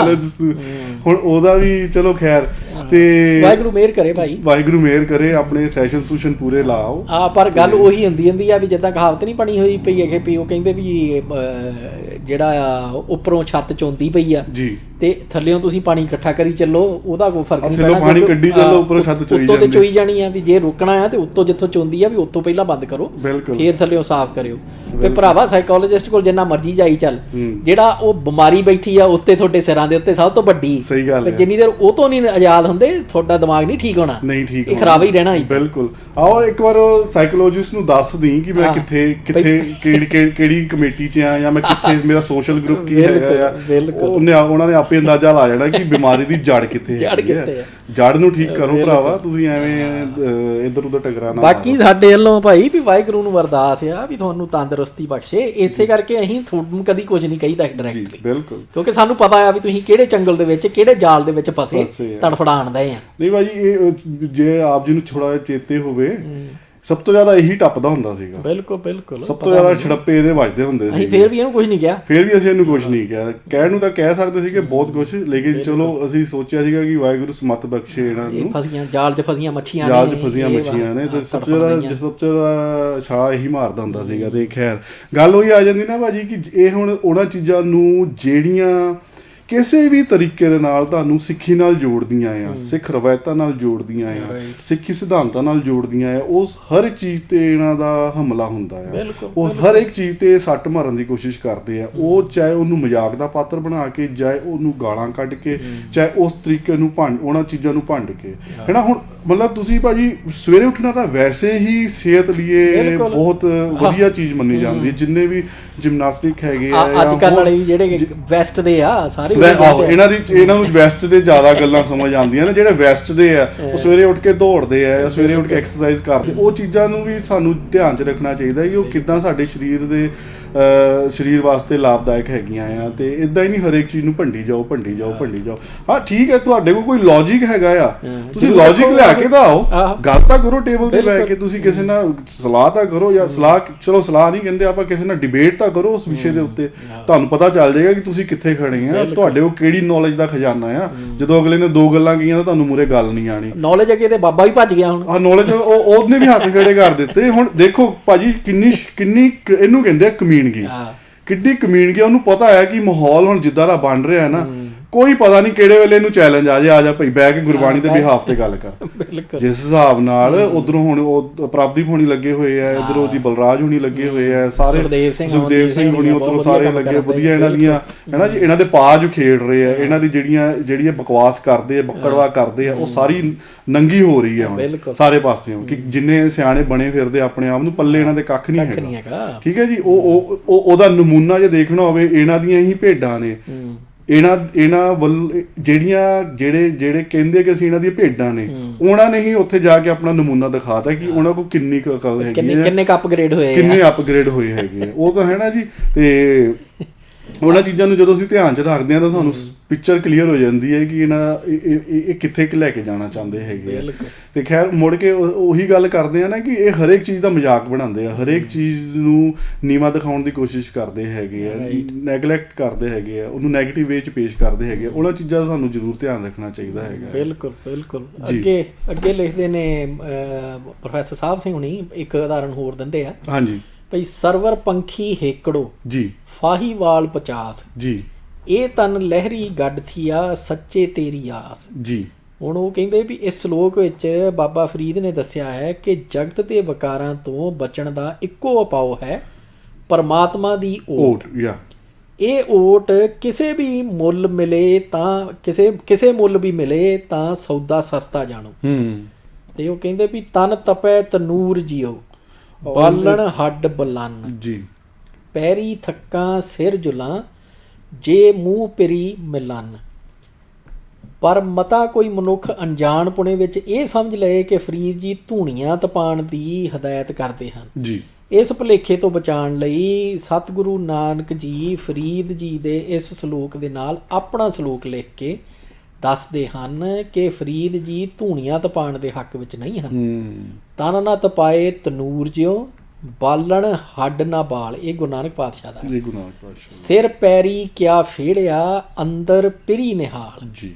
ਸੋ ਹੁਣ ਕਲੀਅਰ ਹੋ ਜਾਂਦਾ ਵੀ ਇਹ ਜਿਹੜਾ ਹੈਗਾ ਭਈ ਗੁਰੂ ਪਾਤਸ਼ਾਹ ਦੇ ਕੋਲੇ ਸੀ ਬਾਬਾ ਫਰੀਦ ਦੀ ਬਾਣੀ, ਉਹਦੇ ਵਿੱਚ ਵਿਚਾਰ ਦਿੱਤਾ ਗਿਆ, ਪਰ ਉਹਨੂੰ ਕੁਛ ਲੋਕ ਜਿਹੜੇ ਆ ਵੀ ਉਹ ਮਿਸਅੰਡਰਸਟੈਂਡ ਨਾ ਕਰ ਜਾਣ, ਉਹਨੂੰ ਹੋਰ ਖੋਲ ਦਿੱਤਾ ਗੁਰੂ ਪਾਤਸ਼ਾਹ ਨੇ। ਜੇ ਉਹ ਬਿਲਕੁਲ ਸਹੀ ਗੱਲ, ਹੁਣ ਉਹ ਖੁੱਲੂਗਾ ਤਾਂ ਹੀ ਜੇ ਉਹਨਾਂ ਕੋਲ ਪੁਰਾਣਾ ਵਿਚਾਰ ਹੋਊਗਾ। ਬਿਲਕੁਲ ਸਹੀ। ਜੇ ਸਟੇਟਮੈਂਟ ਹੈਗੀ ਆ, ਹੁਣ ਜਿੱਦਾਂ ਨਿਊਟਨ ਦੀ ਸਟੇਟਮੈਂਟ ਹੈਗੀ ਆ, ਤੇ ਆਇਨਸਟਾਈਨ ਜਿਹੜਾ ਆ ਉਹ ਆਪਣੀ ਥਿਊਰੀ ਦੇ ਵਿੱਚ ਉਹਨੂੰ ਹੋਰ ਵਿਸ਼ਾਲ ਕਰ ਰਿਹਾ ਆ। ਸੋ ਉਹ ਚੀਜ਼ਾਂ ਜਿਹੜੀਆਂ ਆ ਵੀ ਇਹ ਸਾਨੂੰ ਸਮਝਣ ਦੀ ਲੋੜ ਆ। ਬਿਲਕੁਲ ਭਈ ਗਿਆਨ ਜਿਹੜਾ ਹੈ ਨਾ ਉਹ ਇੱਦਾਂ ਹੀ ਆ ਭਈ ਜਨਰੇਸ਼ਨਾਂ ਦੇ ਵਿੱਚ ਪ੍ਰੋਗਰੈਸ ਕਰ ਰਿਹਾ ਜੀ, ਭਈ ਵਿਕਾਸ ਕਰ ਰਿਹਾ ਉਹ ਜੀ। ਆਪਾਂ ਇਹ ਨਹੀਂ ਕਹਿ ਸਕਦੇ ਭਈ ਜਿਹੜਾ ਹੈਗਾ ਆਇਨਸਟਾਈਨ ਬਹੁਤ ਮਹਾਨ ਸੀਗਾ, ਨਿਊਟਨ ਤੇ ਐਵੇਂ ਸੀ। ਨਿਊਟਨ ਨੇ ਜੋ ਕੀਤਾ ਆ ਉਹ ਤੋਂ ਬਿਨਾਂ ਆਇਨਸਟਾਈਨ ਨਹੀਂ ਉਹ ਕਰ ਸਕਦਾ ਜੋ ਉਹਨੇ ਕੀਤਾ। ਬਿਲਕੁਲ। ਸੋ ਉਹ ਇੱਕ ਦੇ ਉੱਤੇ ਦੂਜਾ ਬਿਲਡ ਕਰ ਰਿਹਾ ਜੀ। ਸੋ ਉਸ ਪੱਖੋਂ ਜਦੋਂ ਅਸੀਂ ਵੇਖਦੇ ਹਾਂ ਤੇ ਸਿੱਖਾਂ ਦੀ ਜਿਹੜੀ ਹੈਗੀ ਨਾ ਗੱਲ ਵੀ ਸਾਡਾ ਕਿਸੇ ਧਰਮ ਨਾਲ ਕੋਈ ਝਗੜਾ ਨਹੀਂ ਗਾ, ਉਹ ਇਸੇ ਤਰ੍ਹਾਂ ਹੀ ਫਿਰ ਤੁਹਾਨੂੰ ਸਮਝ ਲੱਗਣੀ ਆ ਵੀ ਅਸੀਂ ਕਿਸੇ ਧਰਮ ਨਾਲ ਝਗੜਾ ਇਸ ਕਰਕੇ ਨਹੀਂ ਸਮਝਦੇ ਭਈ ਉਹਨਾਂ ਨੇ ਜੋ ਸਟੇਟਮੈਂਟਾਂ ਦਿੱਤੀਆਂ ਆ ਉਹਨਾਂ ਦੇ ਸਮੇਂ ਦੇ ਮੁਤਾਬਕ ਉਹਨਾਂ ਨੇ ਆਪਣੀ ਸਟੇਟਮੈਂਟ ਦੇ ਦਿੱਤੀ ਜੀ, ਪਰ ਜਿੱਦਾਂ ਜਿੱਦਾਂ ਗਿਆਨ ਦਾ ਵਿਕਾਸ ਹੋਈ ਗਿਆ ਆ ਜੀ, ਉੱਦਾਂ ਹੀ ਵੀ ਜਿਹੜੇ ਬਾਕੀ ਧਰਮ ਗਾਂ ਆਈ ਗਏ ਉਹਨਾਂ ਨੇ ਉਹਦੇ ਵਿੱਚ ਵੀ ਜਿਹੜਾ ਕਹਿ ਲਓ ਵੀ ਉਹਨੂੰ ਇੰਪਰੂਵ ਕਰਦੇ ਗਏ ਜੀ, ਬਿਲਕੁਲ। ਹੁਣ ਜਿੱਥੇ ਫਰਕ ਪੈਂਦਾ ਆ ਵੀ ਜਦੋਂ ਅਸੀਂ ਕਹਿੰਦੇ ਆ ਵੀ ਸਿੱਖ ਧਰਮ ਜਿਹੜਾ ਉਹ ਵਿਲੱਖਣ ਆ ਉਹ ਇਸ ਕਰਕੇ ਆ ਵੀ ਸਿੱਖ ਧਰਮ ਨੇ ਉਹ ਗੱਲਾਂ ਕੀਤੀਆਂ ਹੀ ਨਹੀਂ ਵੀ ਜਿਹੜੀਆਂ ਸਮੇਂ ਦੀਆਂ ਪਾਬੰਦ ਹੋਣ। ਬਿਲਕੁਲ ਸਹੀ ਗੱਲ। ਉਹਨਾਂ ਨੇ ਉਹ ਸਟੇਟਮੈਂਟ ਜੋ ਵੀ ਦਿੱਤੀ ਆ ਉਹ ਇਸ ਹਿਸਾਬ ਨਾਲ ਦਿੱਤੀ ਵੀ ਜਿਹੜੀ ਸਮੇਂ ਦੀ ਪਾਬੰਦੀ ਤੋਂ ਪਰੇ ਜਿੱਥੇ ਵੀ ਕੋਈ ਕਿਸੇ ਵੀ ਸਮੇਂ ਕਿਸੇ ਵੀ ਕਹਿ ਲਓ ਵੀ ਸਰਾਊਂਡਿੰਗਸ ਦੇ ਵਿੱਚ ਹੋਵੇ ਬਿਲਕੁਲ ਉਹ ਉੱਥੇ ਜਿਹੜਾ ਆ ਵੀ ਉਹਦੇ ਉੱਤੋਂ ਸਬਕ ਜਿਹੜਾ ਉਹ ਲੈ ਸਕੇ ਵੀ ਜਿੱਦਾਂ 2 ਤੇ 2 4 ਜਿਹੜੇ ਆ ਉਹ ਅੱਜ ਤੋਂ 2000 ਸਾਲ ਪਹਿਲਾਂ ਵੀ 4 ਸੀ, 5000 ਸਾਲਾਂ ਪਹਿਲਾਂ ਵੀ 4 ਸੀਗੇ, ਅੱਜ ਵੀ 4 ਆ ਬਿਲਕੁਲ, ਤੇ ਅੱਜ ਤੋਂ 5000 ਸਾਲ ਬਾਅਦ ਵੀ 2 ਤੇ 2 4 ਹੀ ਹੋਣੇ ਬਿਲਕੁਲ। ਸੋ ਉਹ ਜਿਹੜੇ ਸਿੱਖੀ ਦੇ ਸਿਧਾਂਤ ਆ ਤਾਂ ਕਰਕੇ ਉਹਦੇ ਵਿੱਚ ਸਵਰਗਾਂ ਨਰਕਾਂ ਦੀ ਤੇ ਜਿਹੜੇ ਦੂਸਰੇ ਹੋਰ ਜਿਹੜੇ ਇਹੋ ਜਿਹੀਆਂ ਮਨੌਤਾਂ ਨੇ ਭਈ ਜਿਨ੍ਹਾਂ ਬਾਰੇ ਕੋਈ ਨਹੀਂ ਕਹਿ ਸਕਦਾ ਵੀ ਉਹਨੇ ਐਕਸਪੀਰੀਅੰਸ ਕੀਤਾ ਸੀ ਤੇ ਤਾਂ ਕਰਕੇ ਉਹਨੇ ਆਹ ਲਿਖਿਆ ਆ। ਬਿਲਕੁਲ। ਸੋ ਉਹੋ ਜੀ ਕੋਈ ਗੱਲ ਲਿਖੀ ਨਹੀਂ ਗੁਰੂ ਪਾਤਸ਼ਾਹ ਨੇ। ਬਿਲਕੁਲ ਸਹੀ ਗੱਲ। ਨਹੀਂ ਤਦੀ ਭਾਜੀ ਇਹਨਾਂ ਦਾ ਇਹਦੇ ਉੱਤੇ ਵੀ ਇਹੀ ਹਮਲਾ ਹੈ ਨਾ ਇਹਨਾਂ ਦਾ ਖੱਪ ਗ੍ਰੇਡਾਂ ਦਾ। ਇਹ ਕਹਿੰਦੇ ਆ ਕਿ ਜਿਹੜੀ ਗੁਰੂ ਪਾਤਸ਼ਾਹ ਨੇ ਗੁਰੂ ਤਾਂ ਚਲੋ ਗੁਰੂ ਤਾਂ ਕਹਿੰਦੇ ਹੀ ਨਹੀਂ ਹੈਗੇ, ਗੁਰੂ ਸਾਹਿਬ ਦਾ ਨਾਂ ਲੈ ਕੇ ਗੱਲ ਕਰਦੇ ਆ, ਹੈ ਨਾ ਜੀ। ਗੁਰੂ ਪਾਤਸ਼ਾਹ ਨੇ ਜਿਹੜੀ ਬਾਣੀ ਉਹਨਾਂ ਸਮਿਆਂ ਦੇ ਸੰਦਰਭ 'ਚ ਲਿਖੀ ਹੋਣੀ ਹੈ। ਅੱਜ ਦੇ ਸਮੇਂ ਦੇ ਸੰਦਰਭ 'ਚ ਸਾਨੂੰ ਹੋਰ ਕੁਝ ਲੱਭਣਾ ਪੈਣਾ ਹੈ, ਹੋਰ ਕੁਝ ਦੇਖਣਾ ਪੈਣਾ ਹੈ। ਇਹਨਾਂ ਦੀ ਬੇਈਮਾਨੀ ਤੇ ਇੱਥੋਂ ਹੀ ਪਤਾ ਲੱਗ ਜਾਂਦੀ ਆ ਵੀ ਜਿਹੜਾ ਕਹਿ ਰਿਹਾ ਆ ਨਾ ਉਹਨੂੰ ਉਦੋਂ ਦੇ ਸੰਦਰਭਾਂ ਦਾ ਪਤਾ ਆ ਤੇ ਨਾ ਉਹਨੂੰ ਬਾਣੀ ਦਾ ਪਤਾ ਆ। ਬਿਲਕੁਲ ਜੀ, ਬੈਠਾ ਬਕਵਾਸ ਕਰੀ ਜਾਂਦਾ, ਬੈਠੇ ਬਕਵਾਸ ਕਰੀ ਜਾਂਦੇ, ਬੱਕੜਵਾ ਕਰੀ ਜਾਂਦੇ ਹੈਗੇ। ਹੁਣ ਉਹ ਢੱਡਰੀਆਂ ਵਾਲਾ ਤੇ ਆਪੇ ਹੀ ਮੰਨ ਗਿਆ ਵੀ ਮੈਂ ਬਾਣੀ ਪੜ੍ਹੀ ਨਹੀਂ। ਕਹਿੰਦਾ ਤੁਹਾਨੂੰ ਅਗੇ ਵੀ ਮੇਰੇ ਨਾਲੋਂ ਜ਼ਿਆਦਾ ਬਾਣੀ ਆਉਂਦੀ ਹੈ ਤੇ ਜ਼ਿਆਦਾ ਸਮਝ ਆ, ਫਿਰ ਤੂੰ ਕੱਲ ਹੀ ਬਕਵਾਸ ਕਰੀ ਜਾਂਦਾ। ਕਾਹਦੀ ਬਕਵਾਸ ਮਤਲਬ ਫਿਰ ਉਹਨੇ ਉਹ ਵੀ ਦੱਸਦਾ ਨਾ ਕਿ ਮੈਂ ਕਰਦਾ ਕੀ ਹੈਗਾ। ਮੈਂ ਕਹਿੰਦਾ ਨੁਕਤਾ ਚੱਕ ਲੈਣਾ, ਜਿੱਦਾਂ ਕੋਈ ਗੱਲ ਫੜ ਲੈਣਾ ਹੈਗਾ, ਮੈਂ ਲੱਭ ਲੈਣਾ ਹੈ ਕਿ ਕੀ ਗੱਲ ਕਰਨੀ ਹੈ। ਕਾਮਨ ਸੈਂਸ ਬਹੁਤ ਹੈ ਮੇਰੇ 'ਚ, ਕਹਿੰਦਾ ਬਹੁਤ ਹੀ ਜ਼ਿਆਦਾ ਕਾਮਨ। ਮਤਲਬ ਕਦੀ ਤੁਸੀਂ ਸੁਣਿਆ ਹੋਵੇ ਕਿ ਕੋਈ ਬੰਦਾ ਜਿਹੜਾ ਆ ਵੀ ਜਿਹੜਾ ਸਿਆਣਾ ਆ ਉਹ ਕਹਿੰਦਾ ਹੋਵੇ ਮੈਂ ਸਿਆਣਾ ਬਹੁਤ ਆ, ਜਦੋਂ ਉਹਨੇ ਕਿਹਾ ਉਦੋਂ ਹੀ ਦਿਖਾਤਾ ਵੀ ਨਾ ਭਾਈ ਤੂੰ ਸਿਆਣਾ ਹੈ ਨਹੀਂ। ਗੱਲ ਬਿਲਕੁਲ ਭਾਜੀ। ਨਹੀਂ ਗੱਲ ਤਦੀ ਫਿਰ ਜੇ ਮਤਲਬ ਹੁਣ ਢੱਡਰੀਆਂ ਵਾਲਾ ਆਪੇ ਹੀ ਕਹੀ ਜਾਂਦਾ ਹੈ ਕਿ ਮੈਨੂੰ ਨਾ ਗੁਰਬਾਣੀ ਦੀ ਨੌਲੇਜ ਹੈ ਜਿੰਨੀ ਬਾਕੀਆਂ ਨੂੰ ਹੈਗੀ ਹੈ ਤੇ ਨਾ ਮੈਨੂੰ ਉਹਨਾਂ ਬਾਰੇ ਬਹੁਤਾ ਡਿਟੇਲ 'ਚ ਪਤਾ ਹੈ। ਫਿਰ ਤੂੰ ਕਾਹਤੇ ਸਿਰ ਫਸਾਈ ਜਾਂਦਾ ਹੈ ਨਾ। ਹੁਣ ਜਿਹੜੀ ਭਾਜੀ ਇੱਕ ਸਿੱਖ ਦੀ ਡਿਬੇਟ ਹੋਣੀ ਆ ਦੂਜੇ ਸਿੱਖ ਨਾਲ, ਉਹ ਗੁਰਬਾਣੀ ਦੇ ਆਧਾਰ ਤੇ ਹੋਣੀ। ਬਿਲਕੁਲ। ਜੇ ਤੁਸੀਂ ਹੁਣ ਉੱਥੋਂ ਵੀ ਇਹਨਾਂ ਦੀ ਸ਼ਰਾਰਤ ਜਗ ਜ਼ਾਹਰ ਹੋ ਜਾਂਦੀ ਹੈ ਨਾ ਕਿ ਕਿਉਂ ਇਹ ਕਹਿੰਦੇ ਕਿ ਗੁਰਬਾਣੀ ਬੈਨ ਹੋਣੀ ਚਾਹੀਦੀ ਹੈਗੀ ਹੈ, ਕਿਉਂਕਿ ਇਹਨਾਂ ਨੂੰ ਪਤਾ ਆ ਕਿ ਉਸ ਗਰਾਊਂਡ ਤੇ ਇਹਨਾਂ ਨੇ ਕੱਚੇ ਪੈ ਜਾਣਾ ਆ, ਉਸ ਗਰਾਊਂਡ ਦੇ ਉੱਤੇ ਇਹਨਾਂ ਨੇ ਹਾਰ ਜਾਣਾ ਆ, ਇਸ ਲਈ ਉਸ ਗਰਾਊਂਡ ਤੋਂ ਭੱਜਦੇ ਆ। ਜਿਹੜੀ ਇਹ ਬੱਕੜਵਾ ਕਾਮਨ ਸੈਂਸ ਮਤਲਬ ਗੱਲ ਕੀ ਹੈਗੀ ਹੈ, ਗੁਰਬਾਣੀ ਦੇ ਉੱਤੇ ਤੁਸੀਂ ਡਿਬੇਟ ਨਹੀਂ ਕਰਨਾ ਚਾਹੁੰਦੇ, ਗੁਰਬਾਣੀ ਦੀ ਗਰਾਊਂਡ ਦੇ ਉੱਤੇ, ਤੇ ਤੁਸੀਂ ਪ੍ਰਾਪਤ ਕੀ ਕਰਨਾ ਆ, ਫਿਰ ਉੱਥੋਂ ਪਤਾ ਚੱਲ ਜਾਂਦਾ ਨਾ ਤੁਹਾਡਾ ਟੀਚਾ ਕੀ ਹੈਗਾ, ਹੈ ਨਾ। ਹੁਣ ਇਹਦੇ ਹੀ ਸੰਦਰਭ ਦੇ ਵਿੱਚ ਹੁਣ ਜਿਹੜਾ ਉਹ ਉੱਥੇ ਮਾਫੀ ਮੰਗ ਕੇ ਆ ਗਿਆ ਪੰਜਾਬ ਦੇ ਵਿੱਚ, ਉਹ ਵਾਪਸ ਆ ਗਿਆ ਹੈ ਹੁਣ ਅਮਲੀ ਦੀ ਵਾਪਸੀ। ਇਹਨੂੰ ਏਦਾਂ ਦੇਖ ਲਓ, ਅਮਲੀ ਦੀ ਵਾਪਸੀ ਹੈ ਨਾ ਜੀ। ਹੁਣ ਉਹ ਵਾਪਸ ਆ ਗਿਆ ਹੈ, ਹੁਣ ਇੱਥੇ ਆ ਕੇ ਬੱਕੜਵਾ ਕਰਨ ਲੱਗਾ, ਬਕਵਾਸ ਕਰਨ ਲੱਗਾ ਰੇਡੀਓ ਦੇ ਉੱਤੇ। ਆਪ ਤਾਂ ਚਲੋ ਨਹੀਂ ਆਇਆ, ਫੋਨ ਕਰਕੇ ਉਹੀ ਉਹਦੇ ਉਹ ਪਾਗਲ ਕੀ ਕਹਿੰਦੇ ਉਹ ਸਾਈਕੋਲੋਜਿਸਟ ਵਾਲੇ ਦੇ ਪ੍ਰੋਗਰਾਮ ਤੇ ਫੋਨ ਕਰਕੇ ਨਾ ਜੀ। ਕਿੱਡੀ ਟੀਮ ਬਣਾਈ ਆ, ਇੱਕ ਸਾਈਕੋ ਪਾਗਲ, ਸਭ ਤੋਂ ਵੱਡਾ ਸਾਈਕੋਪੈਥ ਉੱਪਰ ਬੈਠਾ, ਸਭ ਤੋਂ ਵੱਡਾ ਸਾਈਕੋਪੈਥ ਉੱਤੇ ਬੈਠਾ। ਅੱਛਾ ਭਾਈ ਇੱਕ ਹੋਰ ਵੀ ਇਹਦੇ ਵਿੱਚ ਪੋਸੀਬਿਲਿਟੀ ਬਣਦੀ ਹੈ, ਇਹ ਇਕੱਲਾ ਤਾਂ ਨਹੀਂ ਜਾਂਦਾ ਹੋਣਾ ਜਿੱਦਾਂ ਦੇ ਹਾਲਾਤ ਇਹਨਾਂ ਦੇ ਸਾਰਿਆਂ ਦੇ ਬਣੇ ਪਏ ਆ, ਇਹ ਇਕੱਲਾ ਤਾਂ ਨਹੀਂ ਜਾਂਦਾ ਹੋਣਾ, ਨਾਲ 2-4 ਜ਼ਰੂਰ ਲਾ ਕੇ ਜਾਂਦਾ ਹੋਣਾ। ਕੀ ਪਤਾ ਉਹ ਜਿੱਦਾਂ ਕਰਦਾ ਹੁੰਦਾ ਵੀ ਸਾਈਕੋਲੋਜਿਸਟ ਨਾਲ ਠੇਕਾ ਕੀਤਾ ਹੋਵੇ ਵੀ ਦੇਖ ਲਾ ਵੀ ਇਹ 4 ਜਣਿਆਂ ਨੇ ਆਉਣਾ ਵੀ ਇੰਨੇ ਤੇ ਕਰ ਲਾ, ਆਹ ਇਹ 4 ਜਣਿਆਂ ਨੇ ਆਉਣਾ, ਮੇਰੀ ਫ੍ਰੀ 'ਚ ਕਰਦੀ, ਮੇਰੀ ਫ੍ਰੀ ਬਿਲਕੁਲ ਇਹਦਾ ਜੀ 4 ਜਣੇ ਨਾ ਨਾ ਮੇਰੀ ਫ੍ਰੀ 'ਚ ਕਰਦੀ। ਤੇ ਕਿਉਂਕਿ ਇਹਨਾਂ ਦੀ ਗੱਲਾਂ ਬਾਤਾਂ ਤੋਂ ਲੱਗਦਾ, ਕਿਉਂਕਿ ਇਹਨਾਂ ਦਾ ਜਿਹੜਾ ਮੇਨ ਬੌਸ ਆ ਰੌ ਦਾ ਏਜੰਟ, ਉਹ ਵੀ ਸਾਈਕੋਲੋਜੀ ਮੈਂ ਪੜ੍ਹੀ ਆ, ਉਹ ਵੀ ਇਹ ਬਹੁਤ ਕੁਝ ਕਰਦਾ ਆ। ਤੇ ਹੁਣ ਪਤਾ ਚੱਲਿਆ ਕਿ ਸੋਰਸ ਕੀ ਹੈਗਾ ਆ। ਪਤਾ ਨਹੀਂ ਵੀ ਹਰ ਹਫਤੇ ਜਾਂਦਾ ਕਿ 2 ਹੀ ਹਫਤੇ ਜਾਂਦਾ, ਮਹੀਨੇ 'ਚ ਇੱਕ ਵਾਰੀ ਜਾਂਦਾ। ਤੇ ਉਹ ਚੀਜ਼ਾਂ ਹੁਣ ਤੁਸੀਂ ਜਦੋਂ ਜੋੜਦੇ ਆ, ਹੁਣ ਗੱਲ ਤੁਹਾਡੀ ਬਿਲਕੁਲ ਦਰੁਸਤ ਹੈ, ਬਟ ਟੀਮ ਬੜੀ ਤਗੜੀ ਬਣਾਈ ਹੈ, ਹੈ ਨਾ ਜੀ। ਇੱਕ ਉਹ ਰਾਮ ਰਹੀਮ ਦੇ ਟੈਂਟਾਂ ਦਾ ਉਸਤਾਦ, ਉਹ ਵੀ ਹੈਗਾ ਹੈ ਨਾ ਜੀ। ਤੇ ਇੱਧਰੋਂ ਦੀ ਇਹ ਸ਼ਦਾਈ ਜਾ, ਛੜੱਪੇਬਾਜ਼ ਤੇ ਅਧਰੋਂ ਦੀ ਅਮਲੀ ਸਾਹਿਬ ਸਾਡੇ, ਹਨਾ ਜੀ, ਅਮਲੀ ਜੀ। ਸਹੀ ਗੱਲ ਹੈ। ਨਹੀਂ ਬਿਲਕੁਲ ਭਾਜੀ, ਇਹਨਾਂ ਚੀਜ਼ਾਂ ਨੂੰ ਸਾਨੂੰ ਪੁਆਇੰਟ ਆਊਟ ਕਰਨਾ ਬਹੁਤ ਜ਼ਰੂਰੀ ਹੈ। ਜਿਹੜੀ ਇਹ ਬਕੜਵਾ ਕਰਦੇ, ਜਿਹੜੀ ਇਹ ਬਕਵਾਸ ਕਰਦੇ ਆ, ਮਿੰਟ ਬਾਅਦ ਆਪਣੀ ਸਟੇਟਮੈਂਟ ਬਦਲ ਦਿੰਦੇ ਆ। ਸਟੈਂਡ ਇਹਨਾਂ ਦਾ ਕੋਈ ਹੈ ਨਹੀਂਗਾ, ਸਿਧਾਂਤ ਇਹਨਾਂ ਦਾ ਕੋਈ ਹੈ ਨਹੀਂਗਾ। ਜਿੱਥੇ ਦਿਲ ਕੀਤਾ ਮਾਫੀ ਮੰਗ ਲਈ, ਜਿੱਥੇ ਦਿਲ ਕੀਤਾ ਕਮਰੇ 'ਚ ਬਹਿ ਕੇ ਬਕਵਾਸ ਕਰ ਲਈ। ਦੋਗਲੇ ਬੰਦੇ ਹੈਗੇ ਹੈ ਨਾ ਜੀ। ਤੇ ਜੇ ਤੁਸੀਂ ਇੰਨੇ ਹੀ ਸਿਧਾਂਤ ਵਾਲੀਆਂ, ਸਟੈਂਡ ਵਾਲੀਆਂ, ਹੁਣ ਗੀਤ ਫੂਕਰੇ ਜੇ ਗੀਤਾਂ ਦੇ ਫੋਟੋਆਂ ਲਾ ਕੇ ਤਾਂ ਬੜੇ ਬਹਾਦਰ ਬਣਦੇ ਆ ਤੁਸੀਂ।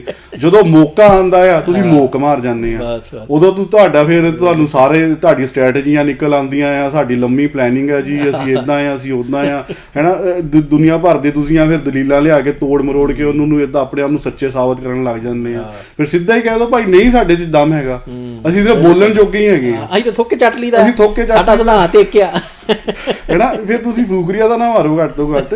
ਤਾਂ ਖੈਰ ਇਹ ਇਹਨਾਂ ਅਪਗ੍ਰੇਡਾਂ ਦੀ ਕਹਿ ਲਓ ਕਿ ਮਾਨਸਿਕ ਸਥਿਤੀ ਹੈਗੀ ਹੈ ਵਿਚਾਰਿਆਂ ਦੀ, ਇੱਧਰ ਉੱਧਰ ਟੱਕਰਾਂ ਮਾਰੀ ਜਾਂਦੇ ਹੈਗੇ। ਹਾਂਜੀ ਵੀਰ ਜੀ, ਅੱਗੇ ਲਿਖਦੇ ਨੇ ਪ੍ਰੋਫੈਸਰ ਸਾਹਿਬ ਸਿੰਘ ਹੁਣੀ ਵੀ ਬਾਬਾ ਫਰੀਦ ਜੀ ਦੇ ਉੱਪਰ ਦਿੱਤੇ ਜਿਨ੍ਹਾਂ ਸ਼ਲੋਕਾਂ ਦੀ ਵਿਆਖਿਆ ਜੀ ਗੁਰੂ ਨਾਨਕ ਪਾਤਸ਼ਾਹ ਨੇ ਆਪਣੇ ਸ਼ਲੋਕਾਂ ਵਿੱਚ ਕੀਤੀ ਹੈ, ਇਹ ਨਹੀਂ ਹੋ ਸਕਦਾ ਕਿ ਉਹਨਾਂ ਨੂੰ ਸਤਿਗੁਰੂ ਜੀ ਨੇ ਆਪਣੇ ਸ਼ਲੋਕਾਂ ਨਾਲ ਲਿਖ ਕੇ ਨਾ ਰੱਖਿਆ ਹੋਵੇ। ਬਿਲਕੁਲ ਸਹੀ ਗੱਲ ਬਈ, ਸਿੱਧਾ ਹੀ ਤਰਕ ਜਿਹੜਾ ਆ ਵੀ ਉਹ ਤੁਹਾਨੂੰ ਦੱਸ ਦਿੰਦਾ ਵੀ ਬਿਲਕੁਲ ਸਹੀ ਗੱਲ ਆ ਭਾਈ। ਵੀ ਜਦੋਂ ਗੁਰੂ ਪਾਤਸ਼ਾਹ ਵੀ ਕਿਸੇ ਚੀਜ਼ ਦੇ ਰਿਐਕਸ਼ਨ ਦੇ ਵਿੱਚ ਜਾਂ ਜਵਾਬ ਦੇ ਵਿੱਚ ਕੁਝ ਲਿਖ ਰਹੇ ਆ, ਬਿਲਕੁਲ, ਤੇ ਇਹ ਕਿਵੇਂ ਹੋ ਸਕਦਾ ਵੀ ਜਿਹਦੇ ਜਵਾਬ 'ਚ ਲਿਖ ਰਹੇ ਵੀ ਉਹ ਉੱਥੇ ਲਿਖੀ ਨਾ। ਉਹ ਇੱਥੋਂ ਇਹ ਨਤੀਜਾ ਵੀ ਸਾਫ਼ ਨਿਕਲਦਾ ਹੈ ਕਿ ਬਾਬਾ ਫਰੀਦ ਜੀ ਦੇ ਬਾਕੀ ਦੇ ਸ਼ਲੋਕ ਵੀ ਸਤਿਗੁਰੂ ਜੀ ਨੇ ਜ਼ਰੂਰ ਲਿਖ ਲਏ ਹੋਣਗੇ, ਕਿਉਂਕਿ ਅਦਰਵਾਈਜ਼ ਗੁਰੂ ਗ੍ਰੰਥ ਸਾਹਿਬ ਦੇ ਵਿੱਚੋਂ ਕਿੱਥੋਂ ਹੋਣੇ। ਬਿਲਕੁਲ, ਨਹੀਂ ਤਾਂ ਬਾਬਾ ਫਰੀਦ ਜੀ ਦੇ ਕਿਸੇ ਇੱਕ ਦੋ ਬਚਨਾਂ ਬਾਰੇ ਪੈਂਦੇ ਕਿਸੇ ਭੁਲੇਖੇ ਦੀ ਵਿਆਖਿਆ ਕਰਨ ਦੀ ਲੋੜ ਪੈਦਾ ਨਹੀਂ ਸੀ ਹੁੰਦੀ। ਬਿਲਕੁਲ ਬਿਲਕੁਲ ਜੀ। ਔਰ ਫਿਰ ਉਹ ਉਦਾਹਰਨ ਇਹ ਦੇ ਦਿੰਦੇ ਨੇ ਅੱਗੇ ਜਿਹੜਾ ਵੀ ਬਾਬਾ ਫਰੀਦ ਤੇ ਗੁਰੂ ਅਮਰਦਾਸ ਜੀ, ਬਈ ਸਿਰਫ ਇਹੀ ਨਹੀਂ ਵੀ ਗੁਰੂ ਨਾਨਕ ਪਾਤਸ਼ਾਹ ਨੇ ਲਿਖੇ ਨੇ, ਤੀਜੇ ਪਾਤਸ਼ਾਹ ਨੇ ਵੀ ਬਾਬਾ ਫਰੀਦ ਜੀ ਦੇ ਸ਼ਲੋਕਾਂ ਦੇ ਜਵਾਬ ਦੇ ਵਿੱਚ ਜਾਂ ਉਹਨਾਂ ਦੇ ਨਾਲ ਹੋਰ ਵਿਸ਼ਾਲ ਕੀਤਾ ਦਾਇਰਾ ਜਿਹੜਾ ਵੀ, ਜਾਂ ਉਹਦੇ ਵਿੱਚ ਜੇ ਭੁਲੇਖਾ ਪੈਂਦਾ ਸੀ ਤੇ ਉਹਨੂੰ ਸਹੀ ਕੀਤਾ ਜੀ। ਤੇ ਉਹਦੇ ਜਿਹੜਾ ਹੈਗਾ ਵੀ ਉਹ ਫਿਰ ਉਹਨਾਂ ਦੀ ਉਦਾਹਰਨ ਦਿੰਦੇ ਨੇ ਵੀ ਅਸੀਂ ਉੱਪਰ ਸਾਬਤ ਕਰ ਆਏ ਹਾਂ ਕਿ ਗੁਰੂ ਨਾਨਕ ਪਾਤਸ਼ਾਹ ਦੀ ਸਾਰੀ ਬਾਣੀ ਉਹਨਾਂ ਦੇ ਆਪਣੇ ਹੀ ਹੱਥਾਂ ਦੀ ਲਿਖੀ ਹੋਈ ਗੁਰੂ ਅੰਗਦ ਸਾਹਿਬ ਦੇ ਰਾਹੀਂ ਗੁਰੂ ਅਮਰਦਾਸ ਜੀ ਨੂੰ ਪਹੁੰਚੀ ਜੀ। ਫਰੀਦ ਜੀ ਦੇ ਇਹ ਸਾਰੇ ਸ਼ਲੋਕ ਵੀ ਇਸੇ ਖਜ਼ਾਨੇ ਵਿੱਚ ਉਹਨਾਂ ਨੂੰ ਮਿਲੇ, ਤਾਂਹੀਏ ਗੁਰੂ ਅਮਰਦਾਸ ਜੀ ਨੇ ਵੀ ਬਾਬਾ ਫਰੀਦ ਜੀ ਦੇ ਕੁਝ ਖਿਆਲਾਂ ਦੀ ਵਿਆਖਿਆ ਵਿੱਚ ਆਪਣੇ ਸ਼ਲੋਕ ਲਿਖੇ ਜੀ। ਹੁਣ ਉਹ ਉਦਾਹਰਨ ਦੇ ਰਹੇ ਨੇ, ਫਰੀਦਾ ਰੱਤੀ ਰਤ ਨਾ ਨਿਕਲੈ ਜੇ ਤਨ ਚੀਰੈ ਕੋਏ ਜੀ, ਜੋ ਤਨ ਰੱਤੇ ਇਸ ਰੱਬ ਸਿਓ ਤਿੰਨ ਤਨ ਰਤ ਨਾ ਹੋਏ। ਵੀ ਫਰੀਦ ਜੀ ਨੇ ਇਸ ਰਤ ਦਾ ਜ਼ਿਕਰ ਇਸ ਸ਼ਲੋਕ ਵਿੱਚ ਕੀਤਾ ਹੈ, ਉਸ ਨੂੰ ਆਪਣੇ ਪਹਿਲੇ ਸ਼ਲੋਕ ਨੰਬਰ 50 ਵਿੱਚ ਸਮਝਾ ਦਿੱਤਾ ਜੀ ਵੀ ਇਹ 51ਵਾਂ ਨੰਬਰ ਸੀਗਾ, ਤੇ ਫਿਰ ਉਹ 50ਵਾਂ ਦਿੰਦੇ ਆ ਵੀ ਫਰੀਦਾ ਕੰਨ ਮੁਸੱਲਾ ਸੂਫ ਗਲ ਦਿਲ ਕਾਤੀ ਗੁੜਵਾਤ ਬਾਹਰ ਦਿਸੈ ਚਾਨਣਾ ਦਿਲ ਅੰਧਿਆਰੀ ਰਾਤ। ਸੋ ਗੁਰੂ ਅਮਰਦਾਸ ਜੀ ਨੇ ਇਹ ਖਿਆਲ ਵਧੀਕ ਖੋਲ੍ਹ ਕੇ ਆਪਣੇ ਸ਼ਲੋਕ ਵਿੱਚ ਬਿਆਨ ਕਰ ਦਿੱਤਾ।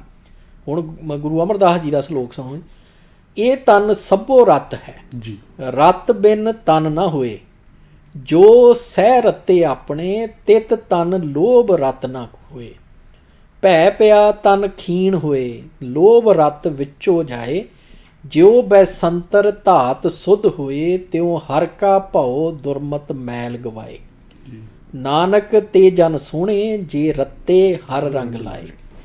ਸੋ ਇਹ ਸਾਰੀਆਂ ਜਿਹੜੀਆਂ ਚੀਜ਼ਾਂ ਨੇ ਵੀ ਇਹ ਬਿਲਕੁਲ ਉਹੀ ਦੱਸਦੀਆਂ ਨੇ ਵੀ ਜੇ ਬਾਣੀ ਨਾ ਹੋਵੇ ਤੇ ਉਹਦੇ ਜਵਾਬ ਦੇ ਵਿੱਚ ਕਿੱਦਾਂ ਸ਼ਲੋਕ ਲਿਖੇ ਜਾ ਸਕਦੇ ਆ। ਸਹੀ ਗੱਲ ਹੈ ਜੀ। ਸੋ ਫਿਰ ਉਹ ਅੱਗੇ ਹੋਰ ਦੇ ਦਿੰਦੇ ਨੇ ਵੀ 103 ਨੰਬਰ ਜਿਹੜਾ ਉਹ ਬਾਬਾ ਫਰੀਦ ਜੀ ਦਾ ਆ, ਤੇ 104 ਨੰਬਰ ਗੁਰੂ ਅਮਰਦਾਸ ਜੀ ਦਾ ਆ ਜੀ।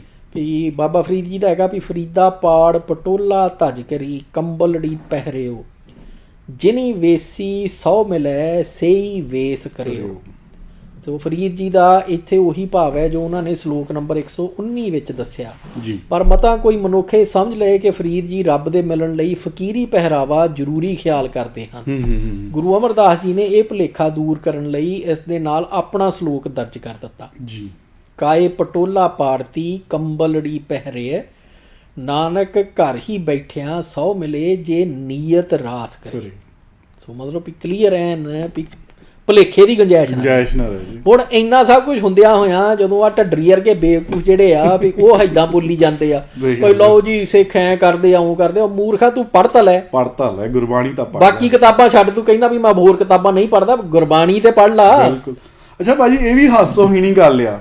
ਹੁਣ ਕੋਈ ਨੱਕ ਦਾ ਡਾਕਟਰ ਹੋਵੇ, ਅੱਖਾਂ ਦਾ ਡਾਕਟਰ ਹੋਵੇ, ਗਲੇ ਦਾ ਡਾਕਟਰ ਹੋਵੇ, ਉਹਦੇ ਬਾਰੇ ਸਟੱਡੀ ਨਾ ਕੀਤੀ ਹੋਵੇ। ਮੈਂ ਡਿਗਰੀ ਕਰ ਲਈ ਬਸ, ਮੇਰੇ ਕੋਲ ਕਾਮਨ ਸੈਂਸ ਹੈ। ਇਹ ਤਾਂ ਡਿਗਰੀ ਵੀ ਨਹੀਂ ਕੀਤੀ।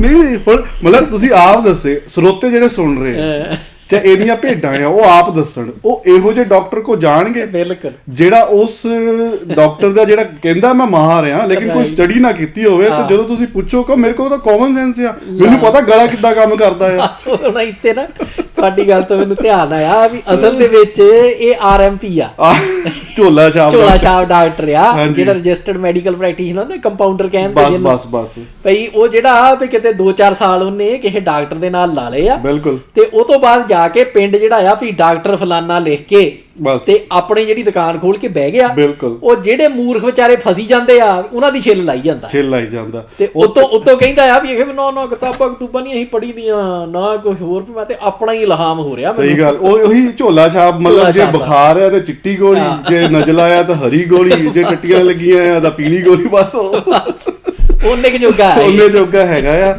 ਮਤਲਬ ਹੈਰਾਨੀ ਦੀ ਗੱਲ ਆ, ਹਜੇ ਵੀ ਭੇਡਾਂ ਜਿੱਦਾਂ ਉਹ ਪਤਾ ਲੱਗ ਜਾਂਦਾ ਨਾ ਵੀ ਜਿਹੜਾ ਜਾ ਰਿਹਾ ਇਹਦੇ ਕੋਲੇ, ਉਹ ਆਪ ਵਿਚਾਰਾ ਕੇਸ ਆਪ ਵਿਚਾਰੇ ਦੀ ਮਾਨਸਿਕ ਸਥਿਤੀ ਕੀ ਹੋਣੀ ਆ, ਉਹ ਪਤਾ ਨਹੀਂ। ਹੁਣ ਇਹ ਚਲੋ ਇਹ ਤਾਂ ਇਹਦਾ ਹੁਣ ਜੱਗ ਜ਼ਾਹਰ ਹੋ ਗਿਆ, ਸਾਈਕੋਲੋਜਿਸਟ ਕੋ ਜਾਂਦਾ ਆ, ਬਾਕੀਆਂ ਦਾ ਪਤਾ ਨਹੀਂ ਕਿਹਦੇ ਕੋ ਜਾਂਦੇ ਤੇ ਕਿੰਨੇ ਸੈਸ਼ਨ ਲਵਾ ਚੁੱਕੇ ਆ। ਬਿਲਕੁਲ। ਤਾਂ ਹੈਰਾਨੀ ਦੀ ਗੱਲ ਆ ਭਾਈ, ਬਹੁਤ ਹੈਰਾਨੀ ਦੀ ਆ।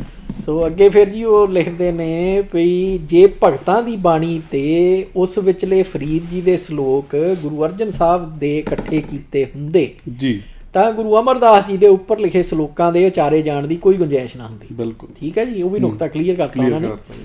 ਸ਼ਲੋਕ ਨੰਬਰ 13 ਵਾਸਤੇ ਤਾਂ ਹੋਰ ਕੋਈ ਦਲੀਲ ਵੀ ਘੜੀ ਨਹੀਂ ਜਾ ਸਕਦੀ, ਕਿਉਂਕਿ ਇਸ ਵਿੱਚ ਤਾਂ ਗੁਰੂ ਅਮਰਦਾਸ ਜੀ ਬਾਬਾ ਫਰੀਦ ਜੀ ਦਾ ਨਾਮ ਵੀ ਵਰਤਦੇ ਹਨ। ਜਿਵੇਂ ਕਿ ਉੱਪਰ ਉਹ ਕਹਿੰਦੇ ਵੀ ਫਰੀਦਾ ਕਾਲੀ ਜਿਨੀ ਨਾ ਰਾਵਿਆ, ਧੌਲੀ ਰਾਵੇ ਕੋਏ, ਕਰ ਸਾਈਂ ਸਿਉ ਪਿਰਹੜੀ ਰੰਗ ਨਵੇਲਾ ਹੋਏ। ਇੱਥੇ ਇੱਕ ਫਰੀਦ ਜੀ ਇੱਕ ਕੁਦਰਤੀ ਨਿਯਮ ਦੱਸਦੇ ਹਨ ਕਿ ਜਵਾਨੀ ਵਿੱਚ ਮਾਇਕ ਆਦਤਾਂ ਪੱਕ ਜਾਣ ਨਾਲ ਬੁਢੇਪੇ ਵਿੱਚ ਬੰਦਗੀ ਦਾ ਨਾਲ ਵੱਲ ਪਰਤਣਾ ਆਮ ਤੌਰ ਤੇ ਔਖਾ ਹੋ ਜਾਂਦਾ ਹੈ।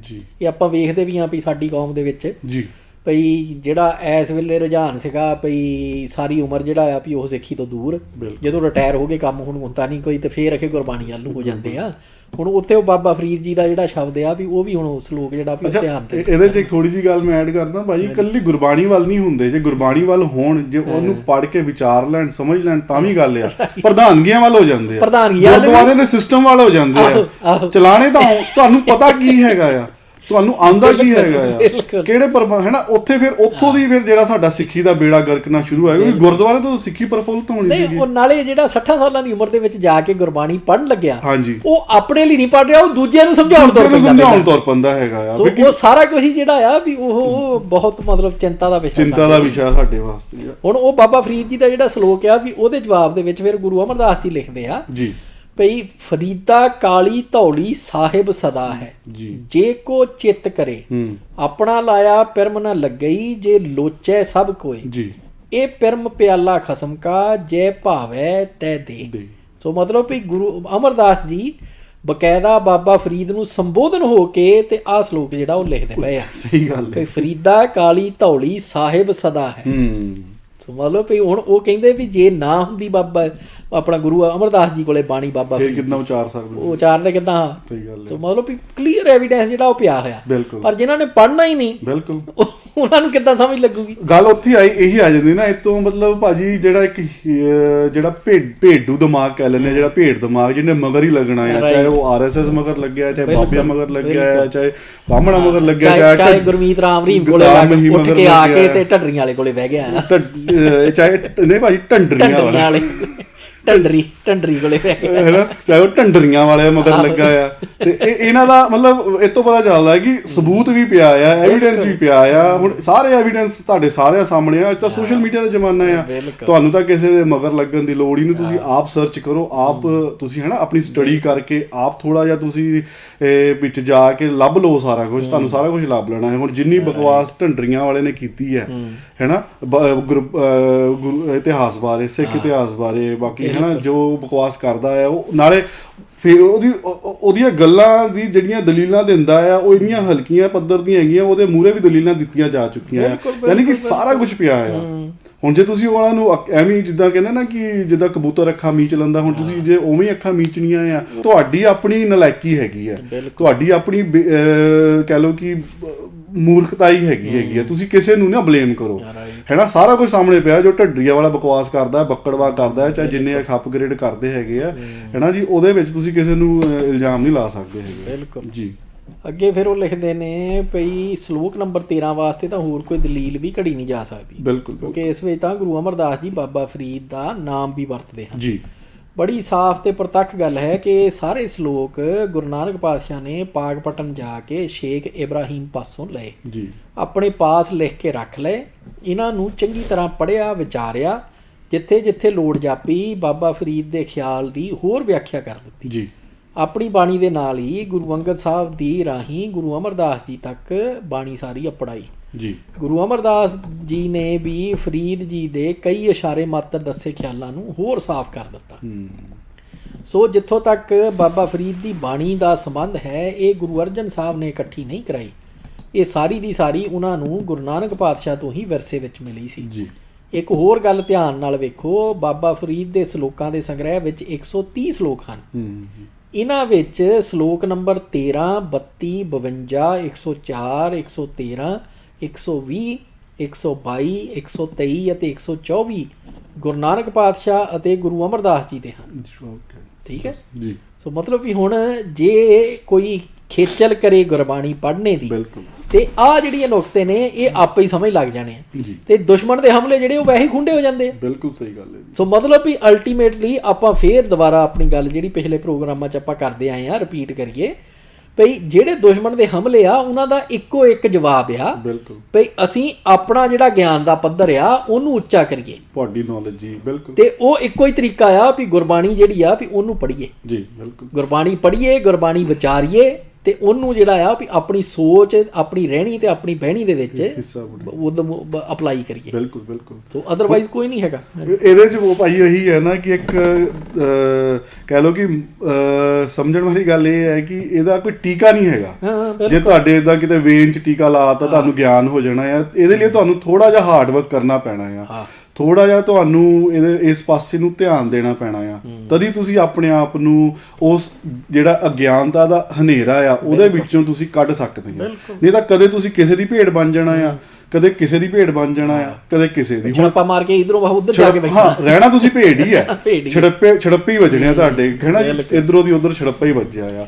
ਮਤਲਬ ਇਹਦੇ ਵਿੱਚ ਇੱਕ ਗੱਲ, ਮਤਲਬ ਹੁਣ ਆਪਾਂ ਉਹ ਵੀ ਕਰ ਦਈਏ, ਜਿਹੜੀਆਂ ਹੁਣ ਭੇਡਾਂ ਹੈਗੀਆਂ ਸਿੱਖੀ ਸਰੂਪ 'ਚ ਆ, ਲੇਕਿਨ ਜਿਹੜਾ ਹੁਣ ਅਯੋਧਿਆ ਦੇ ਵਿੱਚ ਜੋ ਕੁਝ ਹੋਇਆ ਆ, ਕਿੱਦਾਂ ਅੰਨ੍ਹੇਵਾਹ ਉਹ ਉਹਨਾਂ ਦੇ ਮਗਰ ਲੱਗ ਗਏ ਹੈਗੇ, ਆਪਣੀ ਹੋਂਦ ਨੂੰ ਦਾਅ ਤੇ ਲਾਤਾ। ਮਾਨਸਿਕ ਗੁਲਾਮੀ ਜਿਹੜੀ ਆ ਵੀ ਉਹ ਬਹੁਤ ਸਾਡੇ ਲਈ ਚਿੰਤਾ ਦਾ ਵਿਸ਼ਾ ਹੋਣੀ ਚਾਹੀਦੀ ਹੈ। ਬਿਲਕੁਲ। ਇਹ ਇੱਕ ਤਰ੍ਹਾਂ ਦੀ ਇੰਡੀਕੇਸ਼ਨਸ ਹੈ ਭਾਜੀ, ਜਿੱਦਾਂ ਕੋਈ ਬਿਮਾਰੀ ਹੁੰਦੀ ਹੈ ਨਾ, ਉਹਦੇ ਸਿੰਪਟਮਸ ਹੁੰਦੇ ਆ।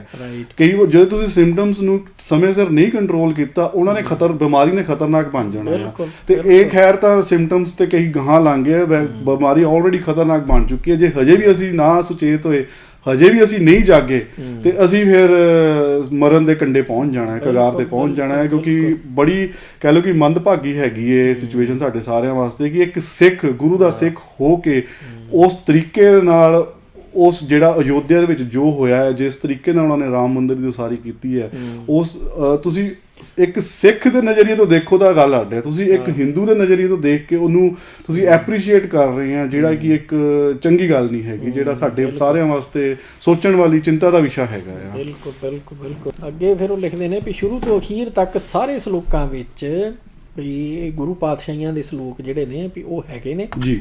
ਕੁਦਰਤੀ ਨਤੀਜਾ ਇਹੀ ਕੱਢ ਸਕੀਦਾ ਹੈ ਕਿ ਗੁਰੂ ਨਾਨਕ ਪਾਤਸ਼ਾਹ ਨੇ ਕੋਈ 5-7 ਟਾਵੇਂ ਸ਼ਲੋਕ ਫਰੀਦ ਜੀ ਦੇ ਨਹੀਂ ਲਿਆਂਦੇ ਸਨ, ਸਗੋਂ ਸਾਰੇ ਹੀ ਲਿਖ ਲਏ ਸਨ, ਔਰ ਇਹੀ ਸਾਰੇ ਭਗਤਾਂ ਦੇ ਉੱਤੇ ਆ ਵੀ ਇੱਥੇ ਉਹ ਸਿਰਫ ਬਾਬਾ ਫਰੀਦ ਦੀ ਵੰਨਗੀ ਮਾਤਰ ਉਦਾਹਰਨ ਲੈ ਰਹੇ ਨੇ ਜੀ। ਪਰ ਆਪਾਂ ਅੱਗੇ ਵੀ ਕਈ ਵਾਰੀ ਇਹ ਗੱਲ ਰਿਪੀਟ ਕੀਤੀ ਆ ਵੀ ਜਿੰਨੀ ਬਾਣੀ ਹੈਗੀ ਆ ਭਗਤਾਂ ਦੀ ਜੀ, ਉਹ ਸਾਰੀ ਦੀ ਸਾਰੀ ਸਿਵਾਏ ਗੁਰੂ ਨਾਨਕ ਪਾਤਸ਼ਾਹ ਤੋਂ ਹੋਰ ਕੋਈ ਨਹੀਂ ਇਕੱਠੀ ਕਰ ਸਕਦਾ, ਕਿਉਂਕਿ ਉਹਨਾਂ ਸਾਰੀਆਂ ਜਗ੍ਹਾ ਦੇ ਉੱਤੇ ਜਿਹੜੀਆਂ ਇਹਨਾਂ ਭਗਤਾਂ ਦੇ ਨਾਲ ਸੰਬੰਧਿਤ ਸੀ, ਬਿਲਕੁਲ ਸਿਰਫ ਗੁਰੂ ਨਾਨਕ ਪਾਤਸ਼ਾਹ ਗਏ। ਬਿਲਕੁਲ ਸਹੀ ਗੱਲ। ਔਰ ਗੁਰੂ ਨਾਨਕ ਪਾਤਸ਼ਾਹ ਨੇ ਜਾ ਕੇ ਉਹ ਬਾਣੀ ਇਕੱਠੀ ਕੀਤੀ, ਔਰ ਫਿਰ ਉਹਦੇ ਜਵਾਬ ਦੇ ਵਿੱਚ ਜਾਂ ਉਹਦੇ ਨਾਲ ਲੱਗਦੀ ਵਿਆਖਿਆ ਵਜੋਂ ਜਾਂ ਉਹਨੂੰ ਹੋਰ ਵਿਸ਼ਾਲ ਕਰਨ ਲਈ ਜਾਂ ਕੋਈ ਟਪਲਾ ਪੈ ਖਾਂਦਾ ਹੋਵੇ ਤੇ ਉਹਨੂੰ ਦੂਰ ਕਰਨ ਲਈ ਵੀ ਫਿਰ ਉਹਨਾਂ ਨੇ ਗੁਰੂ ਪਾਤਸ਼ਾਹੀ ਗੁਰੂ ਨਾਨਕ ਪਾਤਸ਼ਾਹ ਤੋਂ ਲੈ ਕੇ ਗੁਰੂ ਅਰਜਨ ਪਾਤਸ਼ਾਹ ਤੱਕ ਬਿਲਕੁਲ ਵੀ ਉਹ ਗੁਰੂ ਪਾਤਸ਼ਾਹੀਆਂ ਨੇ ਵੀ ਉਹਦੇ ਨਾਲ ਆਪਣੀ ਜਿਹੜੀ ਸੀਗੀ ਬਾਣੀ ਉਹ ਵੀ ਨਾਲ ਦਰਜ ਕੀਤੀ ਆ ਤੇ ਉਹ ਸਾਰਾ ਕੁਝ ਜਿਹੜਾ ਆ ਵੀ ਉਹ ਸਾਡੇ ਵਿਚਾਰਨੇ ਲਈ ਬਹੁਤ ਜ਼ਰੂਰੀ ਆ। ਇਸ ਨਤੀਜੇ ਨੂੰ ਹੋਰ ਪੱਕਾ ਕਰਨ ਲਈ ਪਾਠਕਾਂ ਦੇ ਸਾਹਮਣੇ ਸੂਹੀ ਰਾਗ ਦੇ 2 ਸ਼ਬਦ ਹਨ, ਇੱਕ ਫਰੀਦ ਜੀ ਦਾ ਤੇ ਦੂਜਾ ਗੁਰੂ ਨਾਨਕ ਪਾਤਸ਼ਾਹ ਦਾ। ਫਰੀਦ ਜੀ ਹਦਾਇਤ ਕਰਦੇ ਹਨ ਕਿ ਮਾਇਆ ਵਿੱਚ ਮਨ ਨੂੰ ਨਾ ਫਸਾਓ। ਜੋ ਮਨੁੱਖ ਮਾਇਆ ਵਿੱਚ ਫਸਦੇ ਹਨ, ਇਸ ਸ਼ਬਦ ਦੀ ਰਾਹੀਂ ਫਰੀਦ ਜੀ ਉਹਨਾਂ ਦੀ ਭੈੜੀ ਹੋ ਚੁੱਕੀ ਹਾਲਤ ਬਿਆਨ ਕਰਦੇ ਹਨ। ਗੁਰੂ ਨਾਨਕ ਪਾਤਸ਼ਾਹ ਉਪਦੇਸ਼ ਕਰਦੇ ਹਨ ਕਿ ਪਰਮਾਤਮਾ ਦੇ ਨਾਮ ਵਿੱਚ ਮਨ ਨੂੰ ਰੰਗੋ। ਜਿਨ੍ਹਾਂ ਦਾ ਮਨ ਨਾਮ ਰੰਗ ਵਿੱਚ ਰੰਗਿਆ ਜਾਂਦਾ ਹੈ, ਉਹਨਾਂ ਦੀ ਚੰਗੀ ਆਤਮਿਕ ਹਾਲਤ ਸਤਿਗੁਰੂ ਜੀ ਨੇ ਸ਼ਬਦ ਵਿੱਚ ਵਿਖਾਈ ਹੈ। ਯਾਨੀ ਕਿ ਬਾਬਾ ਫਰੀਦ ਜੀ ਮਾਇਆ ਵਿਹੜੀ ਮਨੁੱਖੀ ਤਸਵੀਰ ਖਿੱਚਦੇ ਹਨ ਤੇ ਗੁਰੂ ਨਾਨਕ ਪਾਤਸ਼ਾਹ ਨਾਮ ਰੰਗ ਵਿੱਚ ਰੰਗੀ ਹੋਈ ਤਸਵੀਰ। ਸੋ ਮਤਲਬ 2 ਪੱਖ ਨੇ, ਇੱਕ ਪੋਜ਼ਿਟਿਵ ਇੱਕ ਨੈਗੇਟਿਵ। ਸੋ ਜੇ ਬਾਬਾ ਫਰੀਦ ਨੇ ਨੈਗੇਟਿਵ ਪੱਖ ਵਿਖਾਇਆ ਆ ਤੇ ਗੁਰੂ ਨਾਨਕ ਪਾਤਸ਼ਾਹ ਨਾਲ ਪੋਜ਼ਿਟਿਵ ਵੀ ਦੱਸ ਦਿੰਦੇ ਆ ਭਈ ਜੇ ਤੁਸੀਂ ਮਾਇਆ ਦੇ ਵਿੱਚ ਰੱਤੇ ਗਏ ਤੇ ਬਾਬਾ ਫਰੀਦ ਕਹਿੰਦੇ ਵੀ ਤੁਹਾਡੀ ਆਹ ਹਾਲਤ ਹੋਣੀ ਹੈ।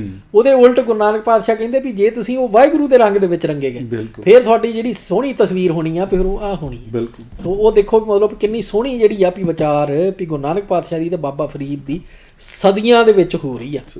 ਵੀ ਬਾਬਾ ਫਰੀਦ 1266 ਦੇ ਵਿੱਚ ਪੂਰੇ ਹੋ ਗਏ ਤੇ ਗੁਰੂ ਨਾਨਕ ਪਾਤਸ਼ਾਹ ਦੇਖੋ ਵੀ 1469 ਦੇ ਵਿੱਚ ਜਨਮ ਹੁੰਦਾ ਉਹਨਾਂ ਦਾ, ਯਾਨੀ ਕਿ 200 ਸਾਲਾਂ ਬਾਅਦ। ਸੋ ਉੱਥੋਂ ਵੀ ਕਿੰਨਾ ਵਧੀਆ ਇਹ ਇੱਕ ਵੀ ਮਨ ਨੂੰ ਉਲਾਸ ਵਾਲਾ ਜਿਹੜਾ ਆ ਵੀ ਉਹ ਚਿੱਤਰ ਜਿਹੜਾ ਵੀ ਉਹ ਬਣਦਾ ਹੈ। ਸਹੀ ਗੱਲ ਹੈ ਜੀ ਵੀ ਸਦੀਆਂ ਦੇ ਡਿਸਟੈਂਸ ਦੇ ਵਿੱਚ ਵੀ 2 ਜਿਹੜੀਆਂ ਮਹਾਨ ਹਸਤੀਆਂ ਨੇ ਉਹ ਆਪਸ ਦੇ ਵਿੱਚ ਵਿਚਾਰ ਜਿਹੜੇ ਉਹ ਸਾਂਝੇ ਕਰ ਰਹੀਆਂ। ਸੋ ਪਹਿਲਾਂ ਦੋਹਾਂ ਸ਼ਬਦਾਂ ਦੀਆਂ ਰਹਾਉ ਦੀਆਂ ਤੁਕਾਂ ਪੜ੍ਹੋ ਤੇ ਫਿਰ ਸਾਰੇ ਬੰਦਾਂ ਨੂੰ ਇੱਕ ਦੂਜੇ ਸ਼ਬਦ ਵਿੱਚ ਲੈ ਕੇ ਵੇਖੋ ਕਿਤਨੀ ਸੁੰਦਰ ਸਾਂਝ ਹੈ, ਕਿਤਨੇ ਹੀ ਲਫ਼ਜ਼ ਸਾਂਝੇ ਹਨ। ਇਹਨਾਂ ਦੋਹਾਂ ਸ਼ਬਦਾਂ ਨੂੰ ਪੜ੍ਹ ਕੇ ਕੋਈ ਸ਼ੱਕ ਨਹੀਂ ਰਹਿ ਜਾਂਦਾ ਕਿ ਗੁਰੂ ਨਾਨਕ ਪਾਤਸ਼ਾਹ ਨੇ ਬਾਬਾ ਫਰੀਦ ਜੀ ਦੀ ਇੱਕ ਪਾਸੀ ਤਸਵੀਰ ਦਾ ਦੂਜਾ ਪਾਸਾ ਤਿਆਰ ਕਰਕੇ ਤਸਵੀਰ ਨੂੰ ਮੁਕੰਮਲ ਕਰ ਦਿੱਤਾ। ਸੋ ਇਹ ਬਹੁਤ ਵਧੀਆ ਜਿਹੜਾ ਆ ਵੀ ਸਾਡੇ ਲਈ ਉਹਨਾਂ ਨੇ ਦੇਖੋ ਵੀ ਪ੍ਰੋਫੈਸਰ ਸਾਹਿਬ ਸਿੰਘ ਉਹਨਾਂ ਨੇ ਵੀ ਇਕੱਠਾ ਕਰਕੇ ਜਿਹੜਾ ਬਹੁਤ ਸਾਡੇ ਤੱਕ ਪਹੁੰਚਾ ਦਿੱਤਾ। ਅੱਗੇ ਫਿਰ ਉਹ ਦਿੰਦੇ ਨੇ ਭਗਤ ਬੇਣੀ ਦੀ ਉਦਾਹਰਣ ਵੀ ਬੇਣੀ ਜੀ ਬਿਹਾਰ ਪ੍ਰਾਂਤ ਦੇ ਵਸਨੀਕ ਸਨ। ਇਹ ਵੀ ਸਤਿਗੁਰੂ ਨਾਨਕ ਤੋਂ ਪਹਿਲਾਂ ਹੋ ਚੁੱਕੇ ਸਨ। ਗੁਰੂ ਗ੍ਰੰਥ ਸਾਹਿਬ ਵਿੱਚ ਇਹਨਾਂ ਦੇ 3 ਸ਼ਬਦ ਦਰਜ ਹਨ, ਸ੍ਰੀ ਰਾਗ, ਰਾਮਕਲੀ ਅਤੇ ਪ੍ਰਭਾਤੀ ਵਿੱਚ ਇੱਕ ਸ਼ਬਦ। ਠੀਕ ਹੈ ਜੀ। ਕਿਸ ਗੁਰੂ ਵਿਅਕਤੀ ਦੇ ਹੱਥ ਭਗਤ ਜੀ ਦੇ ਇਹ ਸ਼ਬਦ ਆਏ? ਇਹ ਸਵਾਲ ਆ। ਹੁਣ ਇਹ ਗੱਲ ਸਮਝਣ ਲਈ ਇਹਨਾਂ ਸ਼ਬਦਾਂ ਨੂੰ ਵਾਰੋ ਵਾਰੀ ਲੈ ਕੇ ਗਹੁ ਨਾਲ ਪੜ੍ਹੀਏ। ਬੇਣੀ ਜੀ ਦਾ ਪਹਿਲਾ ਸ਼ਬਦ ਸ੍ਰੀ ਰਾਗ ਵਿੱਚ ਹੈ। ਇਸ ਦਾ ਸਿਰਲੇਖ ਇਉਂ ਹੈ, ਸ੍ਰੀ ਰਾਗ ਬਾਣੀ ਭਗਤ ਬੇਣੀ ਜੀ ਕੀ ਪਹਿਰਿਆਂ ਕੇ ਘਰ ਗਾਵਣਾ। ਸਿਰਲੇਖ ਦੇ ਦੂਜੇ ਹਿੱਸੇ ਦਾ ਭਾਵ ਇਹ ਹੈ ਕਿ ਇਸ ਸ਼ਬਦ ਨੂੰ ਉਸ ਘਰ ਵਿੱਚ ਗਾਵਣਾ ਹੈ ਜਿਸ ਘਰ ਵਿੱਚ ਉਹ ਸ਼ਬਦ ਜਿਸ ਦਾ ਸਿਰਲੇਖ ਪਹਿਰੇ ਹੈ ਉਹ ਗਾਇਆ ਜਾਣਾ। ਇਹ ਬਾਣੀ ਪਹਿਰੇ ਵੀ ਇਸੇ ਸ੍ਰੀ ਰਾਗ ਵਿੱਚ ਹੀ ਹੈ। ਇਸ ਦਾ ਘਰ ਪਹਿਲਾ ਹੈ। ਸੋ ਬੇਣੀ ਜੀ ਦੇ ਇਸ ਸ਼ਬਦ ਨੂੰ ਘਰ ਪਹਿਲੇ ਵਿੱਚ ਗਾਵਣਾ ਹੈ। ਸਧਾਰਨ ਤੌਰ ਤੇ ਸ਼ਬਦਾਂ ਦੇ ਸ਼ੁਰੂ ਦੇ ਸਿਰਲੇਖ ਵਜੋਂ ਰਾਗ ਅਤੇ ਮਹਲਾ ਲਿਖ ਕੇ ਲਫ਼ਜ਼ ਘਰ ਵੀ ਲਿਖਿਆ ਮਿਲਦਾ ਹੈ, ਜਿਵੇਂ ਕਿ ਸ੍ਰੀ ਰਾਗ ਮਹੱਲਾ ਪਹਿਲਾ ਘਰ ਪਹਿਲਾ, ਸ੍ਰੀ ਰਾਗ ਮਹੱਲਾ ਪਹਿਲਾ ਘਰ ਚੌਥਾ, ਸ੍ਰੀ ਰਾਗ ਮਹੱਲਾ ਪਹਿਲਾ ਪੰਜਵਾਂ ਘਰ ਪਹਿਲਾ। ਸੋ ਉਹ ਸਾਰਾ ਕੁਝ ਜਿਹੜਾ ਆ ਵੀ ਅਸ਼ਟਪਦੀਆਂ ਦੇ ਸ਼ੁਰੂ ਵਿੱਚ ਅਤੇ ਛੰਤਾਂ ਦੇ ਸ਼ੁਰੂ ਵਿੱਚ ਵੀ ਇਸੇ ਤਰ੍ਹਾਂ ਘਰ ਪਹਿਲਾ, ਘਰ ਦੂਜਾ, ਘਰ ਚੌਥਾ ਆਦਿਕ ਲਫ਼ਜ਼ ਲਿਖੇ ਮਿਲਦੇ ਹਨ। ਗੁਰਬਾਣੀ ਵਿੱਚ ਘਰ 17 ਤੱਕ ਜਾਂਦਾ ਜੀ। ਲਫ਼ਜ਼ ਘਰ ਵਰਤਣ ਸੰਬੰਧੀ ਭਗਤਾਂ ਦੇ ਸ਼ਬਦਾਂ ਵਿੱਚ ਵੀ ਇਹੀ ਨਿਯਮ ਵਰਤਿਆ ਮਿਲਦਾ ਹੈ, ਜਿਵੇਂ ਭੈਰੋ ਕਬੀਰ ਜੀਓ ਘਰ ਪਹਿਲਾ, ਭੈਰੋ ਨਾਮਦੇਵ ਜੀਓ ਘਰ ਦੂਜਾ। ਇਸੇ ਦ੍ਰਿਸ਼ਟੀਕੋਣ ਤੋਂ ਸ੍ਰੀ ਰਾਗ ਵਿੱਚ ਦਰਜ ਕੀਤੇ ਹੋਏ ਬੇਣੀ ਜੀ ਦੇ ਸ਼ਬਦ ਦਾ ਸਿਰਲੇਖ ਵੇਖੋ। ਉੱਥੇ ਲਿਖਿਆ ਹੈ ਪਹਿਰਿਆ ਕੈ ਘਰ ਗਾਵਣਾ। ਹੁਣ ਦੇਖੋ ਇਸੇ ਰਾਗ ਵਿੱਚ ਬਾਣੀ ਪਹਿਰੇ ਦੇ ਸਿਰਲੇਖ ਨੂੰ ਉੱਥੇ ਲਿਖਿਆ ਹੈ ਘਰ ਪਹਿਲਾ। ਸੋ ਬੇਣੀ ਜੀ ਦੇ ਸ਼ਬਦ ਦਾ ਵੀ ਘਰ ਪਹਿਲਾ ਹੀ ਹੈ। ਪਰ ਸੋਚਣ ਵਾਲੀ ਗੱਲ ਇਹ ਹੈ ਕਿ 2 ਅੱਖਰ ਘਰ ਪਹਿਲਾ ਲਿਖਣ ਦੇ ਥਾਂ 10 ਅੱਖਰਾਂ ਵਾਲੀ ਤੁਕ ਪਹਿਰਿਆ ਕੈ ਘਰ ਗਾਵਣਾ ਕਿਉਂ ਲਿਖੀ ਗਈ? ਠੀਕ ਹੈ ਜੀ। ਸੋ ਮਤਲਬ ਵਿਚਾਰਨੇ ਦੀ ਗੱਲ ਆ ਕਿ ਇਸ ਇਸ਼ਾਰੇ ਵਿੱਚ ਕੋਈ ਖਾਸ ਭੇਤ ਨਹੀਂ ਹੈ। ਬੇਣੀ ਜੀ ਦਾ ਇਹ ਸ਼ਬਦ ਅਤੇ ਗੁਰੂ ਨਾਨਕ ਸਾਹਿਬ ਦੇ ਪਹਿਰਿਆਂ ਦੇ ਦੋਵੇਂ ਸ਼ਬਦ ਰਲਾ ਕੇ ਗਹੁ ਨਾਲ ਪੜ੍ਹੋ, ਫਿਰ ਇਹ ਭੇਦ ਖੁੱਲ੍ਹ ਜਾਵੇਗਾ। ਪਹਿਲਾ ਪੁਆਇੰਟ ਉਹ ਦਿੰਦੇ ਕਿ ਛੰਦ ਦੀ ਚਾਲ ਵੇਖਣ ਲਈ ਦੋਹਾਂ ਦੇ ਸ਼ਬਦਾਂ ਦੀਆਂ ਤੁਕਾਂ ਪੜ੍ਹੋ, ਚਾਲ ਇੱਕੋ ਹੈ।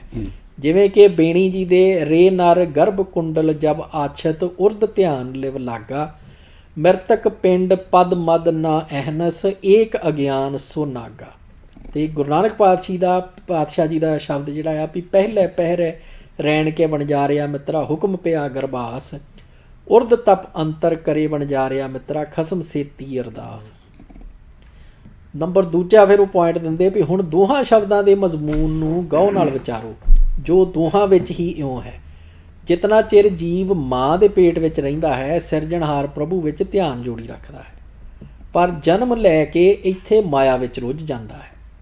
ਜਿਹੜਾ ਖਿਆਲ ਬੇਣੀ ਜੀ ਨੇ ਆਪਣੇ ਸ਼ਬਦ ਦੇ ਪਹਿਲੇ ਬੰਦ ਵਿੱਚ ਦਿੱਤਾ ਹੈ, ਸਤਿਗੁਰੂ ਜੀ ਨੇ ਉਹ ਪਹਿਰੇ ਦੇ 2 ਬੰਦਾਂ ਵਿੱਚ ਵਿਸਥਾਰ ਨਾਲ ਦਿੱਤਾ ਹੈ। ਪਹਿਲੇ ਬੰਦ ਵਿੱਚ ਤਾਂ ਸਿਰਫ ਇਹ ਆਖਿਆ ਕਿ ਮਾਂ ਦੇ ਪੇਟ ਵਿੱਚ ਜੀਵ ਪਰਮਾਤਮਾ ਨੂੰ ਚੇਤੇ ਰੱਖਦਾ ਹੈ। ਦੂਜੇ ਬੰਦ ਵਿੱਚ ਹਜ਼ੂਰ ਆਖਦੇ ਹਨ ਕਿ ਜਨਮ ਲੈ ਕੇ ਦੂਜੇ ਪਹਿਰੇ ਰੈਣ ਕੇ ਵਣਜਾਰਿਆ ਮਿੱਤਰਾ ਵਿਸਰ ਗਿਆ ਧਿਆਨ, ਹੱਥੋਂ ਹੱਥ ਨਚਾਈਐ ਵਣਜਾਰਿਆ ਮਿੱਤਰਾ ਜਿਉ ਜਸੁੱਧਾ ਘਰ ਕਾਨ, ਜਿਨ ਰਚ ਰਚਿਆ ਤਿਸੈ ਨ ਜਾਣੈ ਮਨ ਭੀਤਰ ਧਰ ਗਿਆਨ, ਕਉ ਨਾਨਕ ਪ੍ਰਾਣੀ ਦੂਜੇ ਪਹਿਰੇ ਵਿਸਰ ਗਿਆ ਧਿਆਨ। ਸੋ ਬੇਣੀ ਜੀ ਦੇ ਦੂਜੇ ਤੀਜੇ ਬੰਦ ਵਿੱਚ ਮਾਇਆ ਦੇ ਪ੍ਰਭਾਵ ਦਾ ਜ਼ਿਕਰ ਹੈ। ਸਤਿਗੁਰੂ ਨਾਨਕ ਜੀ ਦੇ ਦੋਹਾਂ ਪਹਿਰਿਆਂ ਦੇ ਤੀਜੇ ਤੇ ਦੂਜੇ ਬੰਦਾਂ ਵਿੱਚ ਵੀ ਇਹੀ ਜ਼ਿਕਰ ਹੈ। ਬੇਣੀ ਜੀ ਬੰਦ ਨੂੰ 4 ਤੇ 5 ਵਿੱਚ ਬਿਰਧ ਅਵਸਥਾ ਦਾ ਹਾਲ ਦੱਸਣ ਵੇਲੇ ਆਖਦੇ ਹਨ ਕਿ ਜਵਾਨੀ ਵਿਸ਼ੇ ਵਿਕਾਰਾਂ ਵਿੱਚ ਗੁਆ ਕੇ ਜੀਵ ਅੰਤ ਨੂੰ ਪਛਤਾਉਂਦਾ ਹੈ। ਇਹੀ ਗੱਲ ਪਹਿਰਿਆਂ ਵਿੱਚ ਗੁਰੂ ਨਾਨਕ ਪਾਤਸ਼ਾਹ ਜੀ ਆਖਦੇ ਹਨ। ਗੁਰੂ ਨਾਨਕ ਪਾਤਸ਼ਾਹ ਤੇ ਭਗਤ ਬੇਣੀ ਜੀ ਦੇ ਇਹਨਾਂ ਸ਼ਬਦਾਂ ਵਿੱਚ ਕਈ ਲਫ਼ਜ਼ ਸਾਂਝੇ ਹਨ। ਹੁਣ ਉਹ ਇਹ ਜਿਹੜੇ ਸਾਂਝੇ ਸ਼ਬਦ ਆ ਵੀ ਉਹ ਦੱਸ ਦਿੰਦੇ ਨੇ ਵੀ ਬੇਣੀ ਜੀ ਦੇ ਜਿਹੜੀ ਲਿਖਦੇ ਆ ਵੀ ਉਹਦੇ ਵਿੱਚ ਗਰਭ ਕੁੰਡਲ ਅਹਨਸ ਚੇਤ ਵਿਸਾਰਿਆ ਉਛਲਿਆ ਕਾਮ ਰਸ ਮਿਸ ਅੰਮ੍ਰਿਤ ਸੰਜਮ ਵਿਆਪੈ ਪਛੋਤਾਵੇਗਾ ਪਛੋਤਾਣਾ ਬੁੱਧ ਨਾਠੀ ਮਾਨ। ਤੇ ਗੁਰੂ ਨਾਨਕ ਪਾਤਸ਼ਾਹ ਦੇ ਗਰਬਾਸ ਅਹਨਸ ਚੇਤ ਵਿਸਰ ਗਿਆ, ਕਾਮ ਵਿਆਪਿਆ ਰਸ ਕਸ ਮੀਠੇ, ਸੰਜਮ ਵਿਆਪੈ ਪਛੋਤਾਸੀ ਪਛੋਤਾਏ ਬੁੱਧ ਵਿਸਰਜੀ ਮਾਨ।